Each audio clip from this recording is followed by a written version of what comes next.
What's going on, ladies and gentlemen, boys and girls? It is I, not Adam Perez, Andy Uchiha. Adam's having a couple of technical difficulties. He's going to pop in a second, but we thought we'd just go ahead and get the show started, not to keep you guys waiting. We know you enjoy being able to watch football. That's the reason why we come on an hour earlier. So we didn't want to run into your football time. We just want to be able to get to talk to y'all about all this we got going on in nerd and geek pop culture. We got some amazing articles, stuff that we need to talk to you about. But first, as you know, this being Hero Report, we have a staple. We have one person who is here every week on time, and he even gets up extra early because they're 2 hours behind us. Everybody say hello to Stuart, Mr. Turbo Stu himself. What's up? What's going on, Stu? Not much. Usual stuff. Super tired, but in this particular case, it is just my fault, not because of work. Okay. That's good. I think you would be one that just hates football season. I hate getting up early, but even though I don't keep up with football on my own, I do love watching football with family and friends. So no, I actually love football season because I really can't think of that much better than just, Sunday nights, hanging out with your friends in the living room with some hot wings and just some amazing appetizers and beer. Yeah, no, I love football season. Got two questions for you. Yes. Blue cheese or ranch? Oh, man, everyone's going to hate this answer. I kind of like ranch, man. I like ranch with my hot wings. Let's see if you can redeem yourself. Flats or drums? I'm honestly not super picky. I do kind of prefer the drums, but I'm not picky. I like both. Okay. You redeemed yourself a little bit. Nobody likes it. You got to get the blue cheese. It just makes it makes the hot wing taste so much better than the ranch. The ranch is for people who can't handle the heat. Okay, fair enough. But we also usually go with the blazing wings, so that's usually why the ranch is kind of perfect. Yeah. Okay. I get that. Like my brothers and I, for example, we love to get the hot ones, full 10 set of 10 different hot sauces. Oh my god, it's so much fun. Oh, we do the hot ones challenge all the time. We actually do it on the Villain Radio page. Oh, really? Together. Yeah, we'll do the hot ones challenge, or we'll do the one chip challenge. Just randomly with just random people. The last one we did, we just pulling people off the street. Eat this chip. Yeah. We're gonna get shot one day for the stuff that we do. But anyway, we're coming off of a amazing 4-hour DC fandom. Did you get a chance to check that out and just see that? Did you like the new format that they used? Did you like it better with the scheduled 2-day thing? I mean, I think I liked it better last year, but that was just more because they had a lot more to really show off last year. But no, I had nothing against this new format. I didn't watch it all the way through. I would just kind of tune out for a little bit after they dropped a really big announcement, because then my assumption was the next few minutes are going to be nothing super important, and then it's going to be another really big announcement. So I would keep tuning in and out, and then anytime a big trailer dropped, since we would be watching football, but we had the ability to pause the game every time a trailer came out, I'd be okay, pause the game, and I would then put on a new trailer. That's actually really dope. I didn't even think about doing that. I was too busy. I was tuned into what was going on, and I didn't take any time for anything. I just watched. I took my kid to the pumpkin patch for the first time. I let her pick out a pumpkin that was too big for her. Went on rides, and I started watching DC Fandome on the way home, and then I'm just posting, and I'm I don't have no idea how I'm gonna make a video. It just keeps going. There's no pausing, there's no stopping, and then if I make a video, I might miss something important. Nah, I just kept going, and then finally I was hey, we should just go live at the end of the day, because there's no way to try to section this off. Honestly, I think that was the better decision. Just do it all in one big video. Okay. All right, that's what it do. Well, speaking about DC Fandome, let's get into the honorable mentions. This is one of my favorite segments of this show, is where we talk about things that actually didn't make, the list of topics that we're going to talk about. You got an honorable mention ready for us, Stuart? Well, I guess everything at DC Fandome, since I was with you and Adam yesterday to talk about it. I just like I think a lot of the announcements that really got me excited. Well, I mean, nothing new, obviously. I think everything they announced was stuff that we all knew, but the footage that we got to see from Black Adam, from what was the other one? The Flash movie, and then of course, the trailer that they had for the Batman. All of them were freaking amazing. And then even some of the behind the scenes looks at Aquaman, The Lost City. I definitely think they're really ramping things up, not only with in terms of production, but like when it comes to the costumes and everything. I think like the costumes already looked cool in the first movie, but now in this movie, it looks like they're really ramping it up. So yeah, I think like everything they've announced movie wise, I'm really looking forward to. Yeah, definitely. I'm actually looking really forward to everything they're doing too. I was kind of thrown off a little bit after I thought about it, how everything was teasers instead of actual what I say, trailers. We got a Mhm. lot of sizzle reels and stuff like that, but just to know that they have this much content coming for us, you know what I'm saying, in the future, I'm all for it. I'm looking forward to it. We'll see what's up with that. I think I have one thing that was kind of disappointing.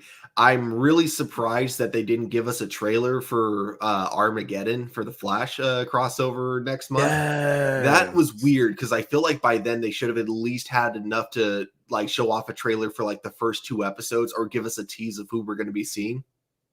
Yeah, that would make sense.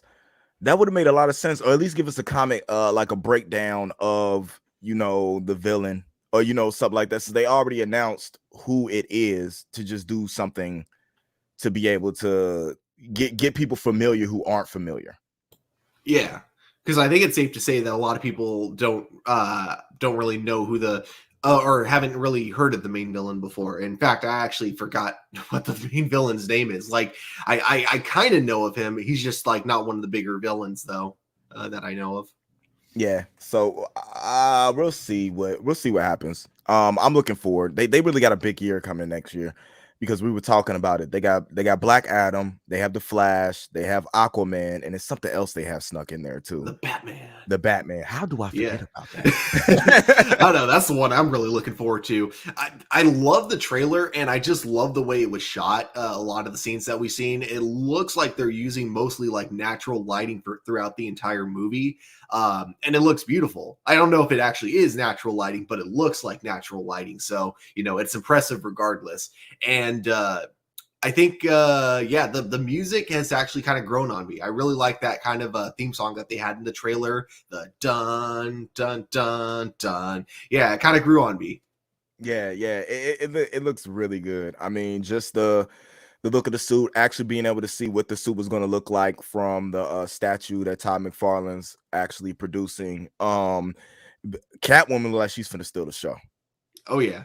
And I just like the vibe. That noir vibe is what I've always wanted from a Batman movie. Like leave all the flashy multiversal, we're gonna fight doomsday stuff to the cartoons, or what I'm saying, something else. Give us a real movie, what I'm saying, that we've been waiting on. So that was pretty cool. My personal honorable mention is actually coming from Milestone and DC because they're coming together to launch an initiative to identify and empower Black and diverse creators. It's actually a program that's going to be part of a new talent development program for the next generation of DC, and they're just looking to like identify, educate, and spotlight plus empower the next generation of Black and diverse creators in comic book industry with what they're calling the Milestone Initiative. It's a new program that is part of the publisher's new talent development program, Next Generation DC, which is NGDC. Everybody's been seeing that logo but didn't know what it stood for. So the stories of the next century are truly reflective to the world around us. The program is a collaboration between DC parent company Warner Media, Milestone Media, and Ally, a digital financial services company. It was announced at DC Fandome by Reginald Holden, who was a guest on TBS's Friday Night Vibes, a movie show that combines comedies, action, blockbusters, and culturally significant storytelling, inclusive and diverse voices. That's something that I feel is long past due. Milestone is making a hard comeback behind Static Shock. Mhm. Um, there are some really good stories and stuff over there. I'm just glad that they're taking the initiative to be able to step forward And to me, not only look for black, quote unquote black, which is really important to me per se, but to reflect the world more around what it is now. It's a big deal with Jaime Reyes being chosen as the Blue Beetle that's going for the movies. It's just being culturally and diverse and paying attention to the climate of the world is always a big thing. And I feel like at times there's something that DC was lacking, and they seem to be trying to change everything that they did wrong the last couple of years. Yeah, I think that's one major thing when you look back at like early comic books.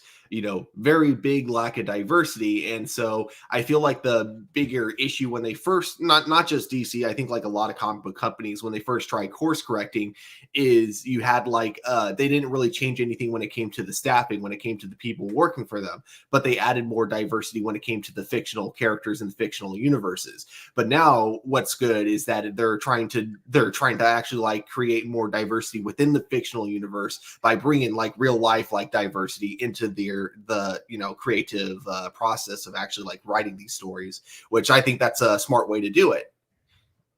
I totally agree with that.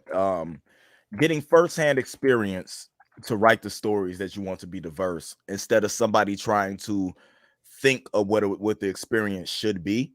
Mm-hmm. You know what I'm saying? It's a way to properly make sure that people are represented when it comes to these stories that are being told. I wouldn't ask, you know what I'm saying, somebody. It's kind of like when I'm trying to think of a good like thing to throw out there. Like a story about a Viking is going to be better told from somebody who has a lineage of Vikings. Mm. Or Rather like than by a historian, someone who's like studied Vikings. yeah, somebody who's really, you know what I'm saying, knows what's going on. It all in all, it's the right thing to do. Yeah. It's the right thing to do, and we'll see what actually just comes from what we see. Yeah. And it's like, I don't know, I guess kind of like to add to that. It's not like I'm saying like, if you're, a certain ethnic culture, that doesn't mean you can't necessarily write about another ethnic culture. It's just that you got to be careful when you do it. And you also got to make sure like you're not trying to write it the same way you would if you were writing something about your own culture. Look, oh, shoot, that sounded bad. No, sorry. Let me reword that. You got to make sure that you're not trying to act like it's something that you can relate to when you write it. You know what I mean? Yeah. Sorry. That's what I meant to say. Show compassion. Yeah, Show exactly. compassion of what's going on. I think Adam's trying to pop in here. I was trying to hold off the honorable mentions before we went into the article to see if he was able to get in and give his, but I guess we will see in a minute. But we'll go ahead and move forward because I do have the first article pulled up. And I guess we'll get right to it. We had some big. Hang on. I want to give a quick shout out real quick. We got High Wires 50 or 554 saying, "Dude, can't wait for the Blue Beetle movie." And I got to say, you and me both. I am actually really excited for this. Yeah, definitely. I'm really excited just for the fact that he said, what DC should create more shows, animated or not, to explore more unknown heroes. I think that's what they plan to do with what's going on with HBO Max, or what they're doing with everything animated going on. I really think the experience that you're going to have from DC is going to start getting more similar to what you see in Marvel, but they're doing it their own way. So yeah. we'll see what goes on that, because the Blue Beetle, the Batgirl. That the one thing I did like the DC Fandome did is that they gave more appreciation to what was going on with the DC television. I mean, Batwoman was prominent, Superman and Lois was prominent. They had the whole interview that they did with Grant Gustin. They had Candace Patton doing a lot of the news flashes and everything like that. Like, because last year didn't feel like they paid respect to the television part, and today yesterday they seemed like they really looked and saw how much the television meant to how they were properly introducing characters, and decided to show more of that.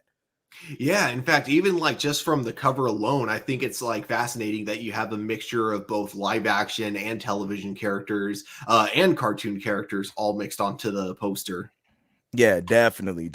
So I'm looking forward. I'm even Rachel Scarsden, when they had her and Javicia Leslie talking about where Batwoman was going, which Batwoman and uh Batwoman, Titan, Stargirl, and Doom Patrol have been very good. Mm-hmm. Have been very good. and if this is the route they're going to keep going, and this is the reason why all these shows got renewed, well, we know that Titans and Doom Patrol got renewed for season 4. If they're going to keep going with this, I see nothing but good happening for DC television, and I would want to put them on the forefront.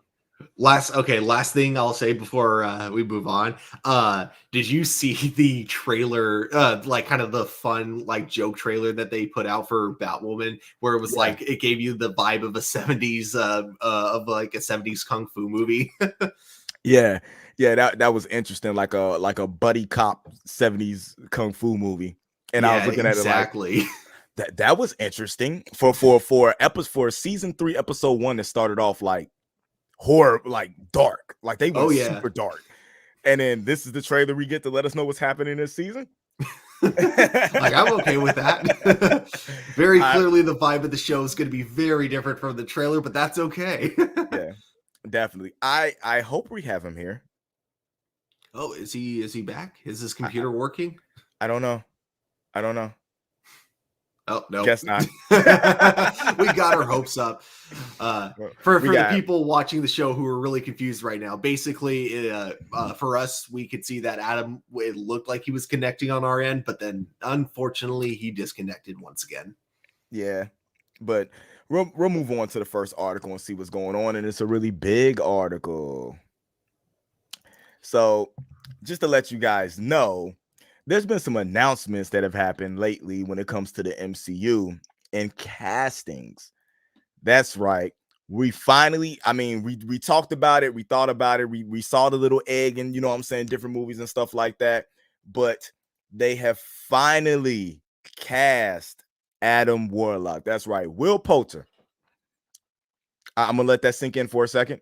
Will Poulter, who nobody even thought of being Adam Warlock, has been cast as this very important character from the MCU. Screen Rant.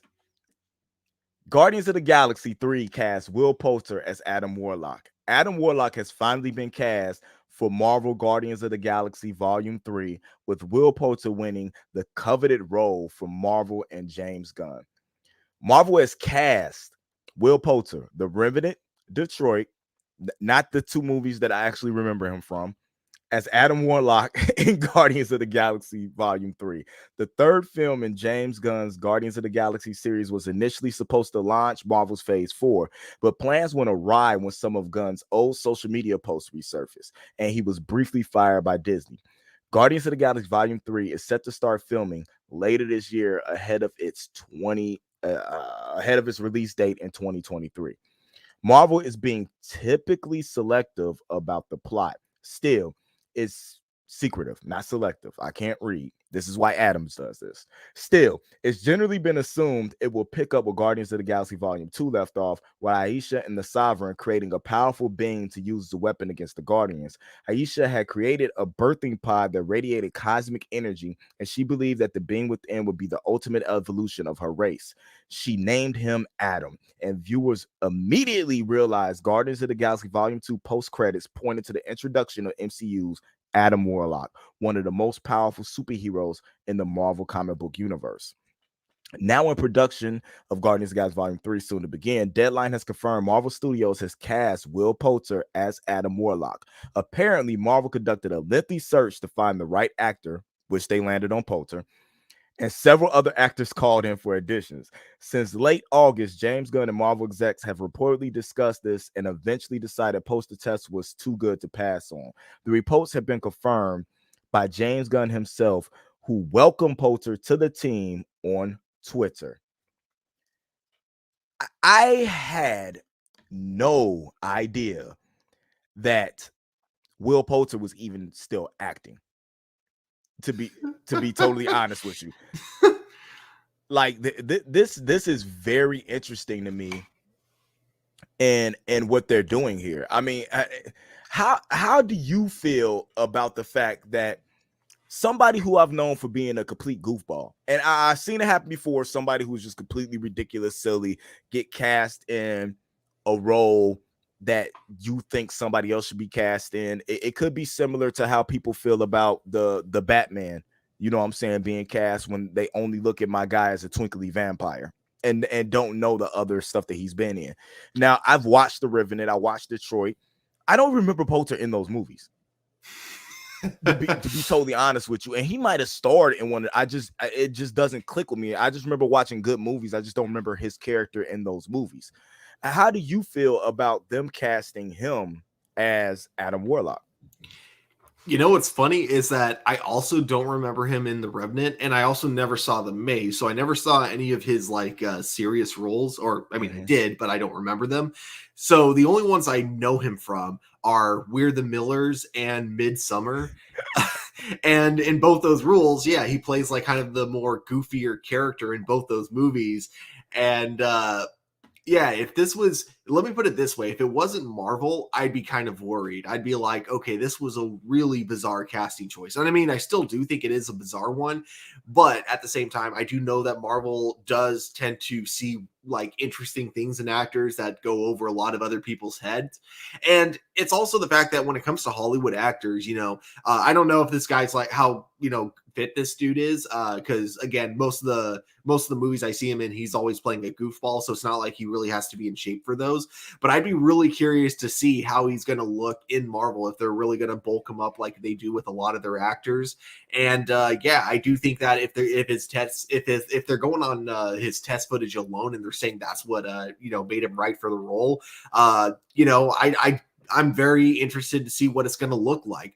I'm honestly not worried, but I am very surprised. This was definitely a casting announcement I didn't see coming, but since it's coming from Marvel, I do think they see something in him that's going to blow a lot of fans away. I like the fact that you said that Marvel must believe that they see something that's going to blow fans away. The minute you said that, Nathan came in and said he was in Detroit, yeah, Marvel must see something we don't. Okay, that's funny. So yeah, that was real interesting to me that you guys said that simultaneously.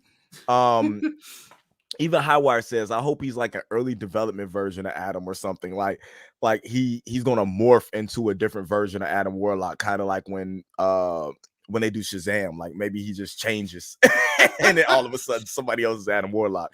But if Marvel said that the screen test blew them away, then there has to be a reason why they chose him in particularly as Adam Warlock. Or maybe they want that prepubescent, not understanding, you know what I'm saying, what's going on, that young boy, like fresh developed look, you know, coming out of the cocoon, in order to not look as rugged, you know what I'm saying, everything, because it's a new birth.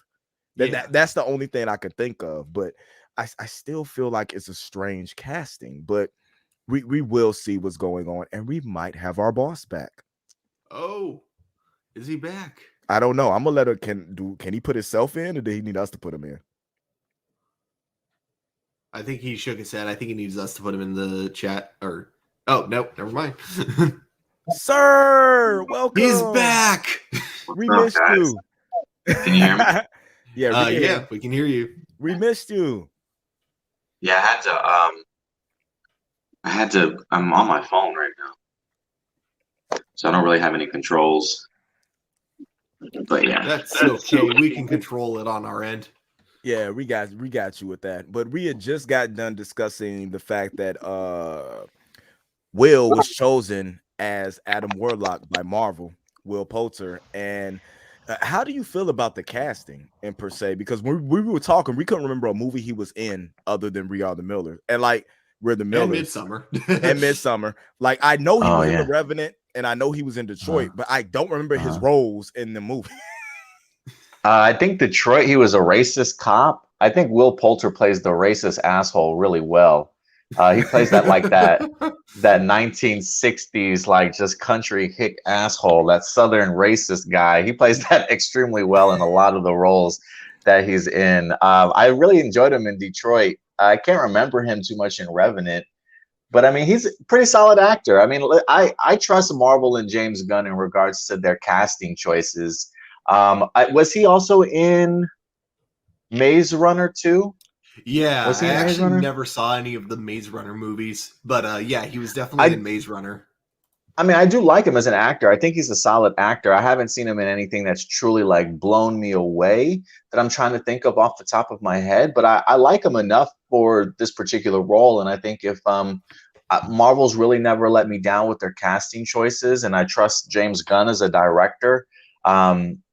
Based off of the article I remember reading, I mean, they really took their time in regards to casting. I think they started casting in like August, doing some screen tests and things and like that with him. So I'm sure they figure they've got the man that they need. But yeah, he's an okay actor. I don't mind him so much, but I'm looking forward to him in this. Yeah, I think that's like what Indy and I were saying too, is that like you know, we liked him in what we saw. It's just that we always see him as like kind of the goofy actor. So it's going to be interesting seeing him in this new role. But of course, I think like the big thing is like when it comes to casting, Marvel's always done a really good job. So I'm curious what it is like in his audition tape, what it is that he had going for him that James Gunn saw. And I'm really excited to see how that plays out on the big screen. And we've got some pretty unique personalities alone in Guardians of the Galaxy. I feel like sometimes when they introduce us to certain things, it's maybe not what we expect. So I do wonder if there's an element of Adam Warlock that I think we have in our minds from the comics that we kind of vision this character to be. But I do wonder if there's a little tweak here or there, just personality-wise, that maybe will just fits a little bit better for this version, you know? Yeah. And maybe the whole, like you just said, you brought up the fact that he played the racist cop. That species, the sovereign or whatever they call it, are kind of racist. Yeah. Are they really? Are they really?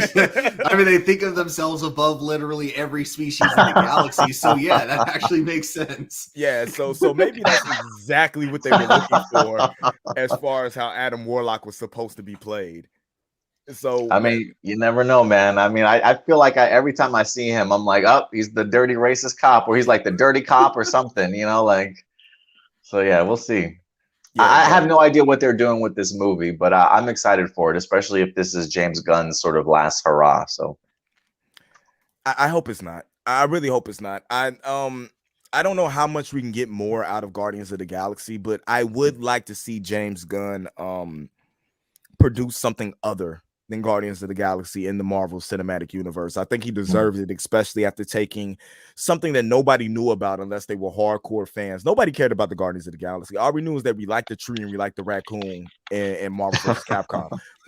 That's all we knew. But for him to be able to take his element into something else and maybe develop some type, I would love to see him on like a West Coast Avengers or you know, take some other team that is put together and do that, or even give him something a little bit more serious and see what he can come up with. I would really like that. I was thinking it'd be kind of cool if you know, Marvel let him do anything he wanted, including, you know, the R rating for a Deadpool movie. Because like I do think that, you know, with the type of director James Gunn is, when he's really allowed to do whatever he wants, I think he could definitely have a lot of fun with Deadpool. Ooh. yeah, I know he's got a future in another DC property. I mean, he has talked about them having another project in mind for him to work out with DC, but I can still see James Gunn, I don't want to say flip-flopping, but being that rare director that gets the opportunity to work for both studios and do whatever he wants to. So I do think that Guardians will probably be his last, at least in regards to playing with Guardians, but it wouldn't surprise me if eventually he comes back and does something different for Marvel. I would like to see that too. And at least he has like 2 Guardians like projects coming out. Like I still don't know if You still got that holiday special, right? Yeah, I don't know if it's supposed to be like animated or what they're doing with it, but I do know that there is kind of like it's 2 different projects. So I am really interested to see how the Christmas special turns out. Yeah, I'm looking forward to it. Yeah, definitely. Because we weren't able to, because you weren't here, and because people were asking, did you have an honorable mention, Adam? Just some of the stuff I had put up on the overlays, just brief stuff like new pictures, but I didn't really have anything off the top of my head. I think there were pictures. I can't remember if I loaded pictures for the Despero stuff from the Flash. As you did, sir. That was his name. I was like trying to remember what the main villain's name was. Yeah, that was our first look at the character. I don't know. I'm kind of hoping we get an alien form because this looks a little lackluster to me. I know I for a don't. fact we do because We there do? there Okay. were photos by Canadagraphs that showed him with the motion sensor dots on his face, and then they even had like a picture of like the actual like what he looks like in the comic books. They had a picture of it like over his head, kind of like with Oh, Josh okay. Brolin and Thanos. Okay. Yeah, I can do it. I can rock with that. Now, I think he to me, they got the casting wrong, because if this is what he was going to look like in human form, I mean, there's a WWE wrestler who but that goes by the name of Sheamus that I feel could have fit this role incredibly well and would have probably filled that costume out a little better. Yeah, I mean, I think right now, I mean, just for a human form, I mean, definitely looking at this guy, I'm like, yeah, this definitely could have been better with maybe a Sheamus. I'm not too familiar with the actor himself, but I do like the costume design. I really like the design that they have in store for him outside of the human form. I'm just ready more or less. I really want to see more of the alien form and how they're going to introduce him. I don't really care too much about him in human form, but apparently this is a pivotal role, I think, in the crossover event for Flash and Despero to be talking amongst each other. So I am curious what they're going to be talking about in here. But yeah, it's okay. I mean, I'm still waiting for the actual appearance of Despero. I already have the conversation in my head. You have 24 hours to assemble your team before I destroy your planet. Gather your champions, and if they are worthy, I will I will spare like this puny planet. From like every crossover, right? Yeah. Right. The same 24 hours to blank. It's crazy, man. It's crazy. Yeah. Flash is going to be like, okay, I have no choice. I have to give in to his demands. And then his team's going to be like, no, you can't, Barry. You know, we're the Flash. And then they fight at the end. Yeah, definitely. And then he's going to be like, I only need my wife. That's the only person I need on my team. And then they're like, we need one more person. Who can we go get? Didn't Oliver have a daughter? Oh, forgot about her. Let's go get her. I think that's what I'm most curious about, though, with this being an alien invasion series and with it like crossing over other shows, but it's also like involving time travel. I'm just curious how all those elements are going to play in together. I'm curious on how they could still let Flash do time travel and stuff, like it doesn't mess everything up. Like he's told for seasons, don't time travel, don't do this, don't do that, and then every crossover he does it. Well, that's what I'm wondering is, does he even time travel in this one, or is it like the aliens that are time traveling? No, it could be cool. I don't know. I'm very interested, and this is probably the best way to start this season, especially after the lackluster season we had last yeah, year. Definitely. But I digress as I move on. I'm horrible at this transition thing. I couldn't think of a segue to save my life. I hats off to Adam. I don't understand how he does this week in and week out. Well, that's why I keep the Marvel and categories together, so it's easier instead of flipping, flopping back and forth to each different genre or different studio. Because I think we got like 4 or 5 Marvels back to back, so it should be okay. Yeah, we do it. So we'll go right into the next one that I see on here, and that is, I don't know how to make the screen big for myself, and I'm the one who brought us to StreamYard. This is bad.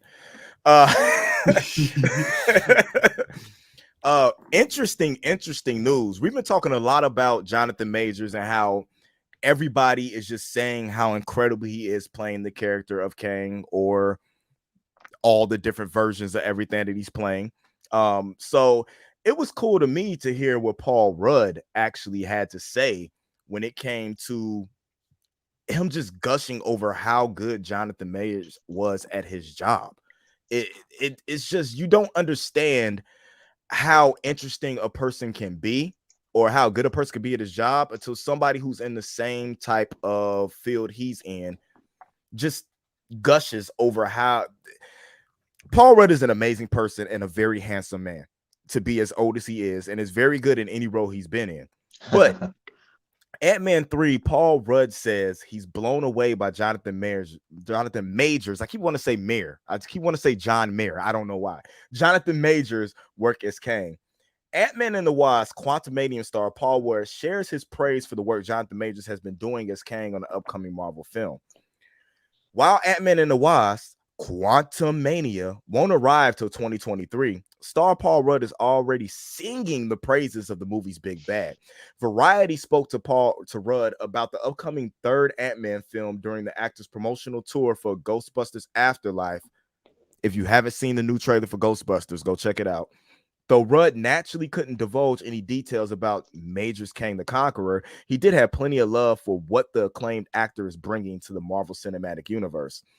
I loved everything he has done, and I see what he's doing in this. I am knocked out by it, Paul Rudd said. It's really fun to bring new people into the fold, and the enthusiasm that those people have is palpable. The outlet also confirmed that the film is currently shooting in London, where Doctor Strange and the Multiverse of Madness recently wrapped production. Not much is known about the plot of the film, but the title certainly implies a return to the quantum realm. And considering the dimension opened up the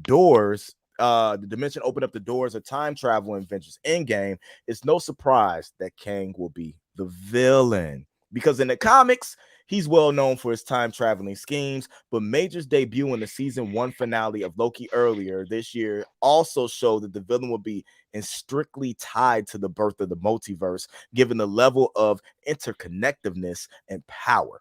It's no surprise he's being positioned as the next Thanos. Now, it's a couple of things that like pop out to me when it comes to this article, right? One, and this is me, mine just going everywhere, the fact that they're filming in London where Doctor Strange and the Multiverse of Madness just finished filming. And the fact that we all know Jonathan Majors is an amazing actor, but every person that talks about him is saying the same things. So I feel like I just hope I'm not let down, that my expectations don't get put too up. Or I don't know if they're being told to say this or if this is really just the reaction they're having to how good this man is at his job. I don't think they're being told to say it. I'm pretty sure it's just I think the reason though he's bringing it up is because he knows that this is something that fans are very curious about, especially after seeing Loki, like knowing that now, even though he did a really good job in Loki, he's going to be playing a very different version of that character. And so maybe there's some people that don't know his other work that are kind of worried, well, can he do a completely different version of that same character? And so I think that kind of comes down to Paul Rudd, like just kind of reassuring anyone who's not 100% sure about him as an actor, reassuring them that, yeah, this guy can play, multiple versions of this character. This guy can play a villain and he can play, I don't want to say necessarily the hero. I wouldn't really call him a hero in Loki, but someone who definitely thinks they're doing the right thing. He can definitely pull off both really well. Yeah, I definitely agree. I definitely don't think that they're being forced to say that. I think if anything, just watching the Loki series alone, I think we can tell just how incredible Jonathan Majors is as an actor. I mean, being able to play that role, having such long monologues and still being compelling and, just kind of captivating on screen anytime you kind of see him, especially in that season finale of Loki. So I think even as a viewer, we certainly see what Jonathan Majors is capable of. I mean, I even really enjoyed him in Lovecraft Country also. So this really doesn't surprise me when somebody like Paul Rudd just kind of gushes about what he's doing, because I feel like we even talked a little bit about Evangeline Lilly last week or the weekend before, and I think she had some really great things to not only say about the script, but what Jonathan is doing as Kang also. So I think we're really going to get Jonathan Majors' A game in here. I think he's having a really fun time with this Kang character and having opportunities to really flesh him out a little bit more and give us different variations of him. And I think as an actor, that's probably what Jonathan Majors wants to sink his teeth into the most, having that opportunity to really show what type of range that you have. And I think this is an amazing opportunity for him. I honestly would agree with you, Indy, like just hearing all the positive stuff we've been getting about Jonathan Majors and his version of Kang, even a lot of the positivity that Evangeline Lilly was talking about in regards to the script and the movie that they have in store for us. This is really getting me really excited for what we're going to be getting in regards to this upcoming movie, because it's not just Jonathan Majors that's actually getting all the praise either. Majors himself had a couple things to say about the Ant-Man movie, and Paul Rudd himself. He let me go ahead and pull this up real quick. He says, well, it's a different script, so there's that, different writers, and I'm shooting in a different country, so there's that also. He says, and he who remains is in the world now, so there's so much we know about him. There's 40 minutes of that guy and that narrative, and so it really set me up to tell a story and get another canvas with more players this time. It's not the incredible Tom Hiddleston I'm dealing with. Oh, he says it's not the incredible Tom Hiddleston. I'm dealing with Paul Rudd and Evangeline and the likes of the Ant-Man family. And he says Paul's a veteran, and we don't have the Avengers without Ant-Man. He's our leader on set. He's been instrumental in allowing me to kind of land in the world. It's his set, it's his franchise, and he's been beautiful. And I think for me, just that energy that they have on the set of Ant-Man 3, it feels like they've been, I don't want to say rejuvenated, but like after maybe a lackluster Ant-Man and the Wasp movie a little bit, I'm really hoping that this injects some life back into this franchise a little bit. And just hearing what Majors has to say about Paul Rudd, he seems like he's a top-notch guy himself. So I love the fact that they're giving him respect, and Majors certainly knows that even though he's playing Kang, it is still an Ant-Man movie at the end of the day, and that's Paul Rudd's movie. So I think the synergy here really has me excited for what we're getting in Ant-Man 3. Hey, I could totally agree with you on that. Jonathan Majors to me hasn't failed as of yet. It's kind of like Yayha. You know what I'm saying? When it comes down to it, it's certain actors who are just on a roll in everything that they are doing. And the only thing I feel that I dislike is the fact that they keep putting him as a Thanos level threat. When I feel like it should be pursued as an even bigger threat than what Thanos was. Because to me, Thanos was a universal threat. Like he was a threat to the Earth, those Avengers, you know what I'm saying? Just that universe and those stones. And the fact that Kang is a threat to every timeline, every, you know what I'm saying, part of the multiverse, that he should be a bigger threat than what Thanos was. Or maybe they want to temper expectations so that when they really find out how powerful Kang is, they're blown away. Like, the Thanos was a baby to this guy. So we'll see what happens. And I think if anything, I think they maybe just use Thanos now sort of as a placeholder, because he has been like the biggest threat that they've seen so far. So I think that's probably why they compare him to him. But it wouldn't surprise me. I mean, I think especially with Kevin Feige, I think when you go with Thanos, I want to say it is pretty hard to, like, where do you go from there? But when you have a villain like Kang, I think that's why Kang was probably introduced, because I think Feige knows, all right, we did Kang, now we gotta go bigger and better. And I think by bringing somebody like Kang in and seeing all these different variations, I do think that we'll see him play a much bigger threat than what we've seen so far. I think if anything, his story is still being told. Yeah, I definitely agree. You know what, Adam, you are brilliant. You are brilliant. I mean, thanks. I appreciate it. No. And I think like what's also kind of funny, I don't know like what Marvel's overall plan is going to be for like the end of the phase, but if they decide they don't like one version of the character, they can constantly just have him switch up like his performance and have him play a totally different version of the character. I think that's like kind of the most brilliant thing that they've written with this whole concept of it being like a multiversal threat. And then something that would make such an interesting antagonist to the Avengers is a council of Kang the Conquerors, like specifically a council of the evil versions of Kang. That would be amazing. And that would, I don't know, I could see them doing that. And then some joke on the Flash, like they just take our ideas. They just take ideas, but you have to have one of the Kangs act just like Harrison Wells.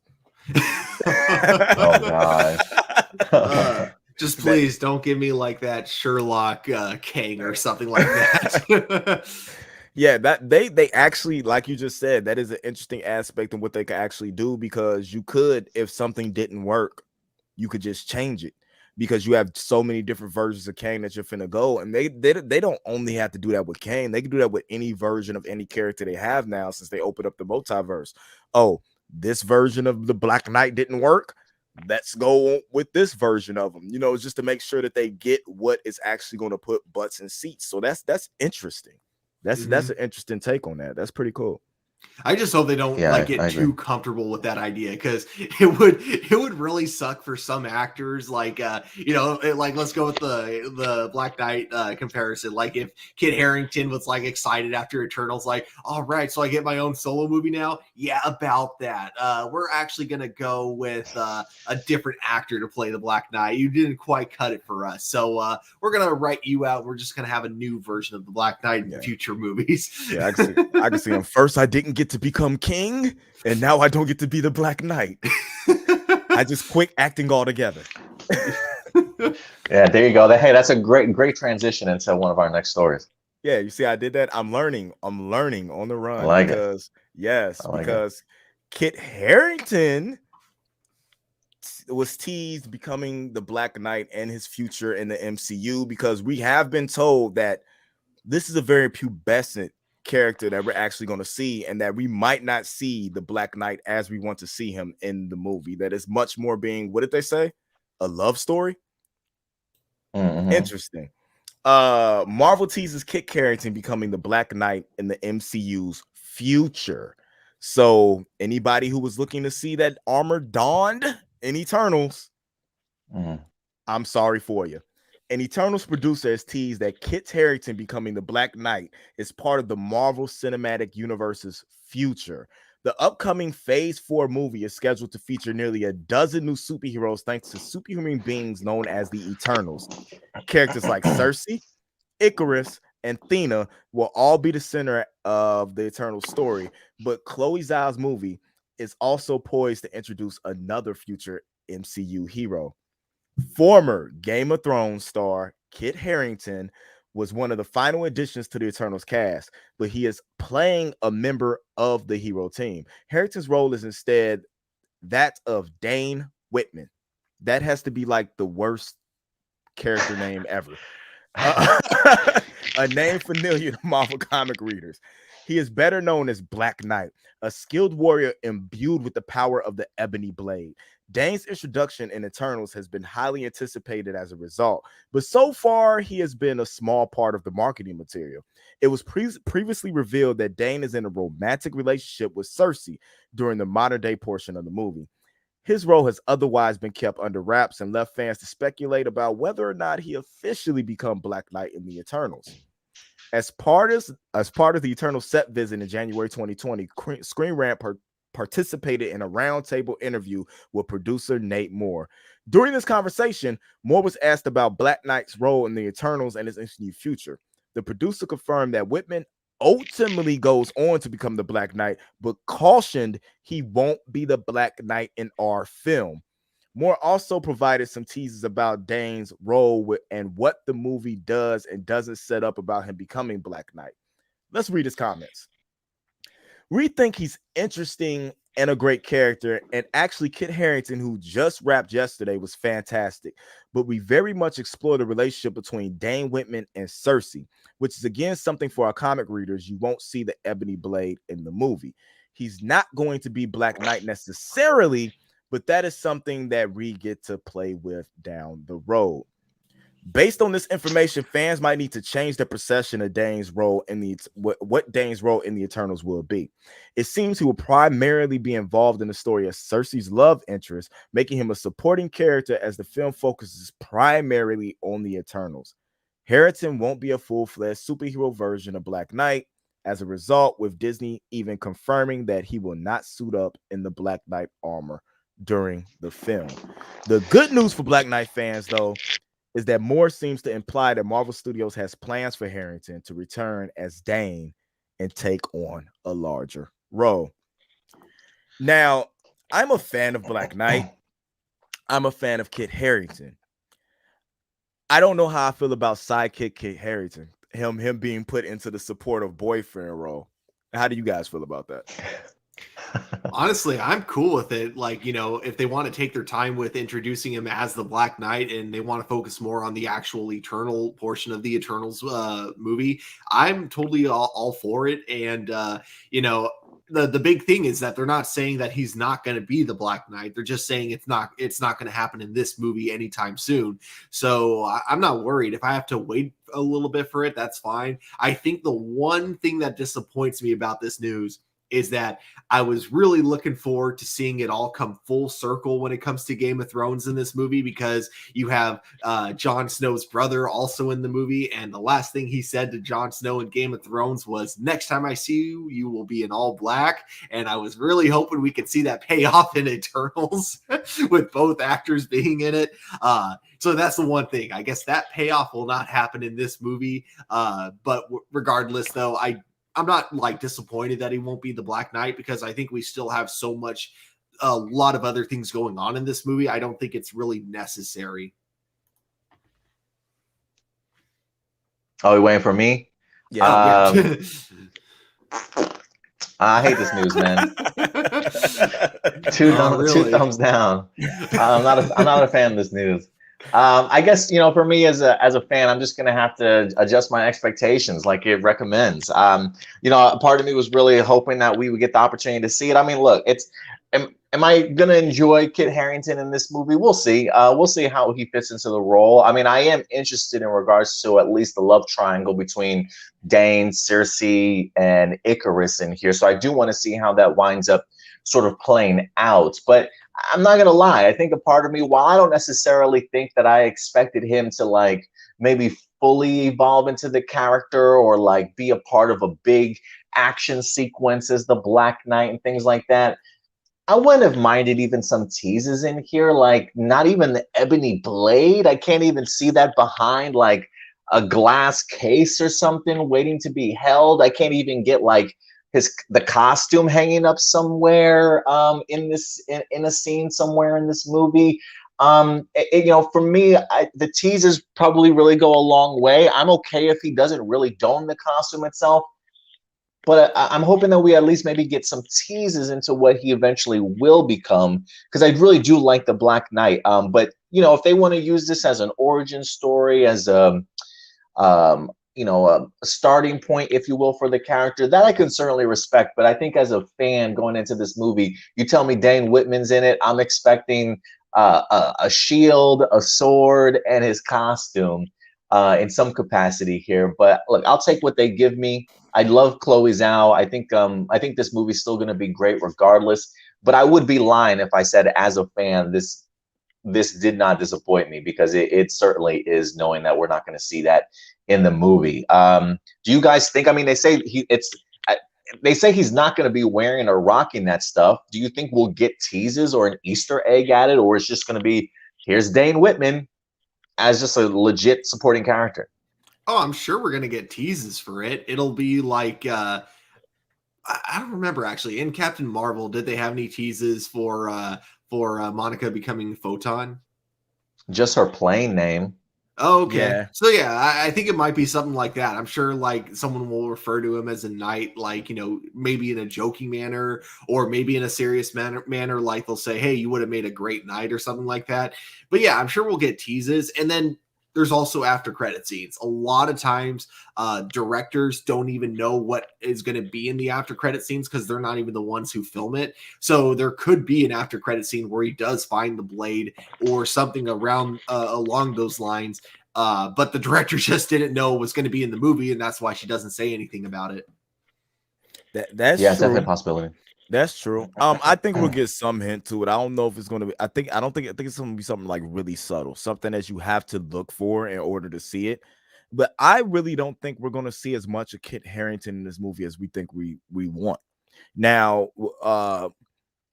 he was one of my top 3 favorite characters on Game of Thrones, and I was excited to see him, dominate a screen again, especially after we really haven't seen him in anything.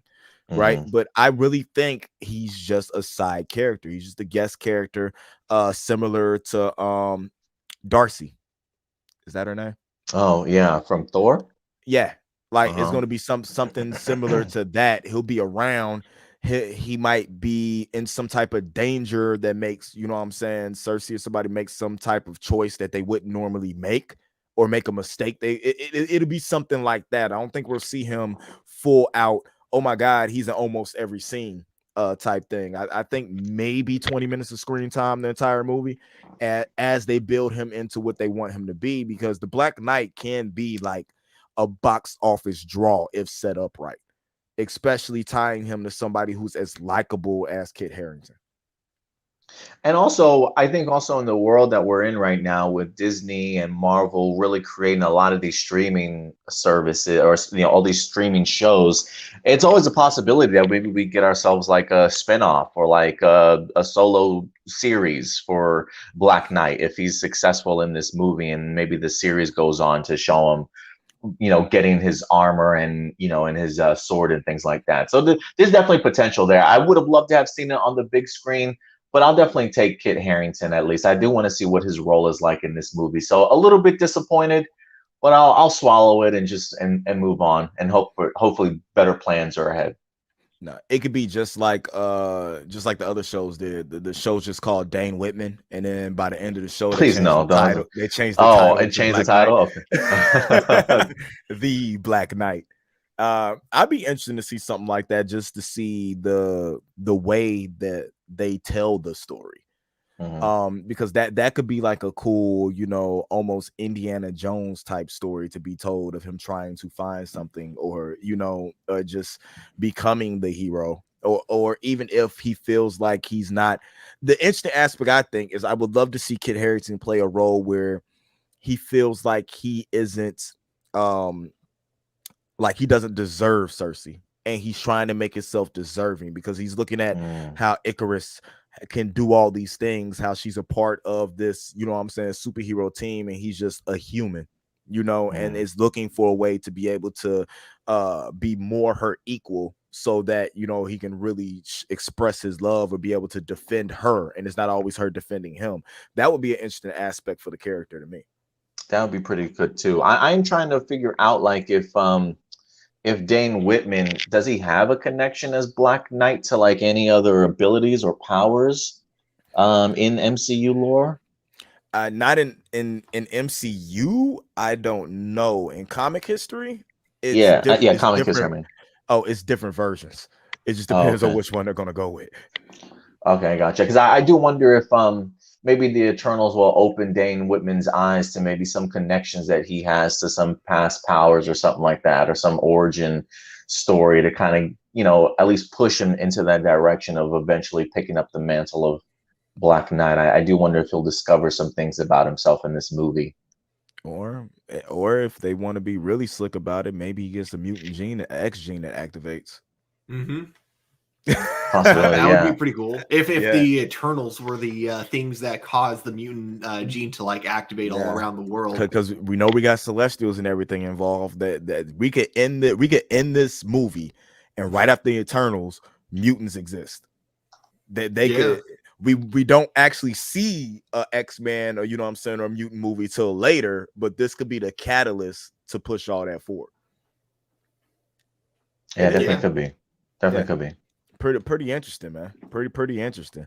Well, pushing things forward sounds good, because I'm excited for the future of the MCU, but some things may actually be coming to an end.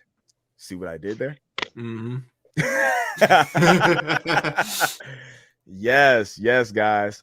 Read them and weep, because Tom Holland discussing the end of Spider-Man. Now, is this for him? Or is this for just the connection to what's happening with Marvel? We'll have to wait and see. But he opens up about Spider-Man No Way Home, and facing off against Alfred Molina, because that's all we really care about since we saw him in the trailer. Tom Holland made a new friend on the set of Spider-Man No Way Home, or is that an old enemy? The 25-year-old actor suited up. He's only 25. The 25-year-old actor suited up again for his third. He's been doing this for a couple of years too.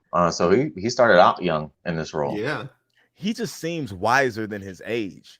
Like, I was for sure thought he was almost 30, but then again, that's the 25-year-old actor suited up again for his third solo Spidey film. This one picking up after Peter Parker's secret identity went public in 2019's Far From Home. As Peter scrambles to take control of his life, he finds himself facing off against familiar foes, including Alfred Molina's Doc Ock reprising his 8-limbed role from 2004 Spider-Man's 2. Holland, who didn't start slinging webs until 2016, couldn't help but geek out over the veteran, calling him one of his favorite people I ever worked with. It was really fun to watch him see how technology has advanced, Holland says. When he was making films, these arms were puppets. And we all remember the beautiful video of him doing the dance with all the puppets, you know what I'm saying, and singing the song.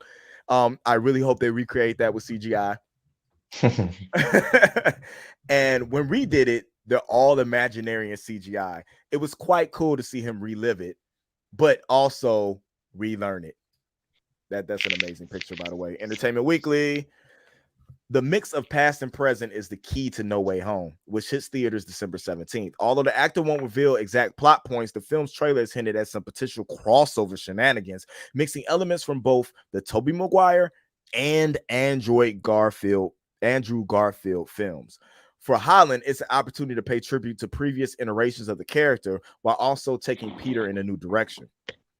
The first film, director John Watts and I were sort of flying by the seat of our pants, Holland says. This one, I think we both felt really confident, so we were able to relax. We actually had so much more fun on this one than we did the previous two. That's crazy, because I thought he had like a ball in the second movie. In No Way Home, Peter's trying to juggle his newfound infamy, schoolwork, and his burgeoning relationship with MJ. He turns to Doctor Strange for a magical fix, inadvertently triggering a cascade of universal threatening problems, adding mystical portals and sorcerers to Spider-Man's normally down-to-earth world, allowed Holland and Watts to get a more inventive than ever. And Holland teases that the fight scenes are a lot more visceral with a lot more hand-to-hand combat. Oh, nice. Okay. Yeah, I'm really excited about that too. We are all treating No Way Home as the end of the franchise, let's say. He asks, I think if we're lucky enough to dive into these characters again, you'll be seeing a very different version. It would no longer be the Homecoming trilogy. We would give it some time and try to build something different and totally change the films. Whether that happens or not, I don't know, but we definitely treating No Way Home like it was coming to an end, and it felt like it. Holland adds that he felt the finality while filming, especially during one of his last days on set, shooting a scene with Zendaya and Jacob Bolton, who's reprising his role as Peter's best friend Ned, who's in amazing shape, by the way. When the scene finally wrapped, all three actors found themselves emotional. We've been making these films for 5 years now, Holland explains. We had such an amazing relationship, the three of us. We've been with each other every step of the way. We've done every single film, every single press tour. So this one scene, we didn't know if it would be the last time. We're all working together. It was heartbreaking, but it also really exciting because we're all moving on to the next chapter of our careers. So sharing that moment with them was maybe the best day I ever had on set.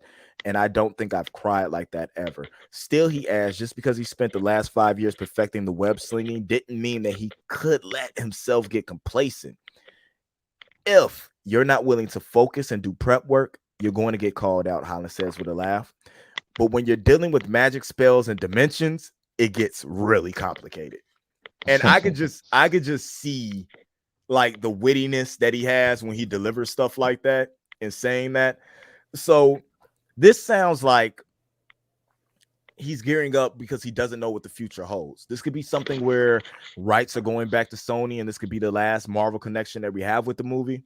Although those of us who've seen Venom, it seems less likely than that. Or is this just something where the character's finna go to time jump where he's older doing different stuff? What do you guys think? I think he just doesn't know at this point, and I think it's really smart the way they're going about this movie if they're doing it the way he's mentioning it, because the problem with Spider-Man Far From Home was that they really did end it the way you would a second film in a trilogy. They ended it leaving you with so many questions, so many like kind of cliffhangers, and not wrapping everything up in a nice little bow. So here, knowing that we're probably going to be getting that within this movie, gives me a lot of relief, because no matter what the future of Spider-Man is, even if he doesn't go back to Marvel or specifically to the MCU, even if he ends up being in his own standalone universe, at least I don't have to worry about there being anything hanging left in the MCU. At least I know that everything in terms of Spider-Man's story is all wrapped up. When it comes to his future, though, yeah, it's so weird, because my thought would have been originally that he's going to be going to Sony, and it might be played by a different actor. Like, they might actually try to reboot the franchise. But it's so weird looking at Venom, because the second Venom movie almost seems to kind of contradict that idea. It almost seems to go, oh, no, Sony and Marvel are going to be a lot more connective in the future. So, I honestly don't know. And I think it's like really interesting when you have an actor who's just as unsure about the whole thing as we are, because then it just kind of adds a lot more mystery and intrigue to what we might see in the future of the MCU. Bet. I mean, that's a great description of what you just said. How do you feel about that, Adam? Yeah, no, I mean, there's definitely elements that I agree with. I mean, it is one of those things where, I mean, if you look at the future of where Spider-Man has to go, I definitely do. I don't think that they're going to go the reboot with Spider-Man. I think Tom Holland, being as young as he is, he's already gotten 3 MCU movies under his belt. He's only 25 years old. The idea to reboot a Spider-Man after this trilogy, I think people love Tom Holland as Spider-Man. So I do think that you certainly keep him around in some capacity. Now, we've said this before, and we've been saying this for a minute, especially ever since we saw that Morpheus trailer with the appearance of Michael Keaton. We have been saying this is, Sony trying to get us acclimated to the idea that these are their characters, that while we've loved seeing what the MCU has been capable of doing with them, at some point in time, Sony's going to take these characters back and start doing movies in their own styles. I mean, John Watts, who's been doing the work on Spider-Man over the past trilogy, he's now moved on to do the Fantastic Four movie, right? So we don't have him coming back for, say, a Spider-Man 4. I believe the last contract that Sony and Marvel had with each other was like maybe another Spider-Man movie or 2 with like a cameo appearance or something like that. And I think all of his appearances, for the most part, might have been used up already. I could certainly be wrong in that regard. You guys can correct me if anything. Well, but in that regard, it was that he has one more solo Spider-Man movie, which is coming out, the No Way Home. And then he was supposed to have one more MCU appearance, but I'm not sure if the What If episode he was in, What If Zombies, I'm not sure if that's what they counted as their one more MCU appearance. I really hope not. Part of me wonder, I do wonder if if that's like maybe like Doctor Strange movie or something like that, dealing more with the multiverse. The concept of No Way Home just really almost stresses to me that maybe I do think that this is going to be the last time. I mean, I definitely do think that he's right in the sense that this will be the last time that we see these characters in this way. If we do see them again, I do think that they will be vastly different, a tonal change. And I think a lot of that is the idea of maybe moving over back to Sony Studios and how Sony maybe want to go ahead and tackle them. I mean, you're right. I think Stuart might be onto something in the sense that maybe we give them a little bit of a time jump. Maybe now he's in college. They're a little bit older, a little bit more mature, sort of thing. So you approach them a little bit differently. But I'm expecting all of that to really be handled by Sony. Now, whether or not that's MJ as we know it and Ned coming with Tom Holland, like the idea of titling it No Way Home, the more and more that we see from it, the post-credit scene from Venom, there is a part of me that thinks that maybe Tom Holland gets misplaced in time or gets thrown out of his universe, and maybe he's like the lone man standing in this Sony world, and he's now got to sort of create a brand new life for him, which would line up with something with Tom Holland saying, in the sense that if you do see us again and we dive into these characters, it's going to be a very different version. And so I think he may not know what the future holds, but I think this kind of, for me at least, leans heavily in the idea that Sony's getting Spider-Man back after this at some point in time, and they'll continue to run with it. Yeah, I could definitely dig that. And I kind of would have liked the aspect if like he gets thrown into a different world. his MJ isn't there. He has to make a new life for himself. And then at any time, if you felt like it, you could cross them back over. And now there's his MJ, but he has another MJ or Gwen Stacy or something like that, and him having to deal with the fallout from all that stuff happening. But at the same time, and he didn't reprise his role in the What If Zombies. He was actually the one of the voice actors that didn't come back. Okay. Oh, okay. So that's something that you mentioned that has me wondering too, is if they didn't ask certain actors to come back because of contractual issues and they didn't want to waste, you know what I'm saying, something on those acts. They had other stuff lined up. Yeah, so I'm curious just to see what happens. I'm to the point with Marvel where I feel like they're building other characters up in case Spider-Man leaves. I'm thinking them losing Black Panther, them losing Chadwick Boseman as Black Panther was a big hit to their plans and what was going on. But they do have other characters, and as soon as they tap into the Fantastic Four and the X-Men, I think they'll be perfectly all right in what's going to happen. Yeah, I definitely agree. It'll be, I have enjoyed what they've been able to do with this Homecoming trilogy. I do think that they're going to wrap it up successfully. But yeah, I think when he says it feels like the end of a franchise, I at least think Tom Holland, I think that just means Tom Holland's probably going to be done with his stuff in the MCU. But I could be wrong. I have no problem being wrong in that regards, because I love what they've been capable of doing with him so far. Unless he's able to fight to get back to the MCU. Just cry some more, you know? Yeah. I mean, supposedly he was like kind of the big contributing factor on why he came back to the MCU in the first place. He could do it. Yeah, the only different. Well, I will say this: the big major difference now is that Bob Iger's not in charge. They got Bob Chapek, and I don't know how that conversation would go, or if Bob Chapek has that same heart that Iger does, that those Tom Holland tears will get to him. Chapek seems cheap.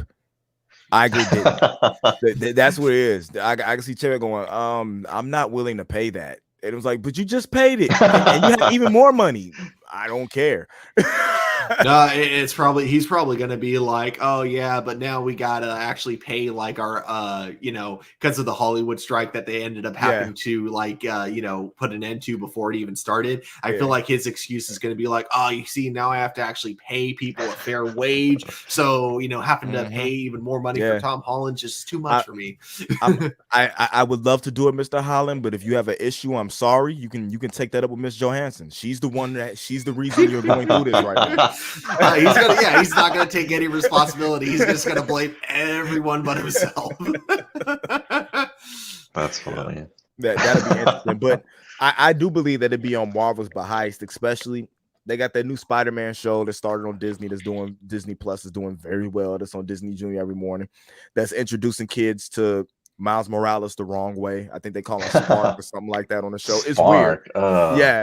Yeah, they call him Sparky or something. I'm like, can we do a trade? I mean, can we do a trade? Like, we'll give you Tom Holland back, Sony, if you give us Miles Morales to play with. I think we even posted. I think there was a photo even in the for the honorable mentions I was going to bring up, that they officially announced the title for Spider-Man Into the Spider-Verse 2. They put up a title sequence. I thought, Across the Spider-Verse is the official announcement, is the official title. So Spider-Man Across the Spider-Verse 2022. Man, I'm hoping it's next year, right? It comes out after these movies. It would be great to see maybe even Tom Holland pop up in there, and maybe freaking Miles Morales switches places and we get Miles into the MCU. Let's have some fun with that for a bit. Just have Tom Holland pop up. If there was like an after credit scene of Tom Holland disappearing from the MCU and then just reappearing in the Spider-Verse, like in basically Miles Morales' universe, and then just like looking around being like, why am I a cartoon? And that's how it ends. Nah, it'd be interesting if like Doctor Strange just messes up a spell and like he disappears, like, oh, I did it again. And then like the Doctor Strange's whole career from then is trying to get Tom Holland back. And then you just got Happy picking on him like, this isn't what Tony will want it. You see what you did? Like, it'd just be crazy. And like they just bring like random wrong people back. Or he's like, hey, bring Spider-Man back. And he's like, okay, and he brings Spider-Man back, but it's Miles Morales. Yeah, he's black. He's black. It's like, Peter? Is that you? You asked for Spider-Man. You didn't ask for Peter Parker. Either have it be either Miles Morales or Ben Riley.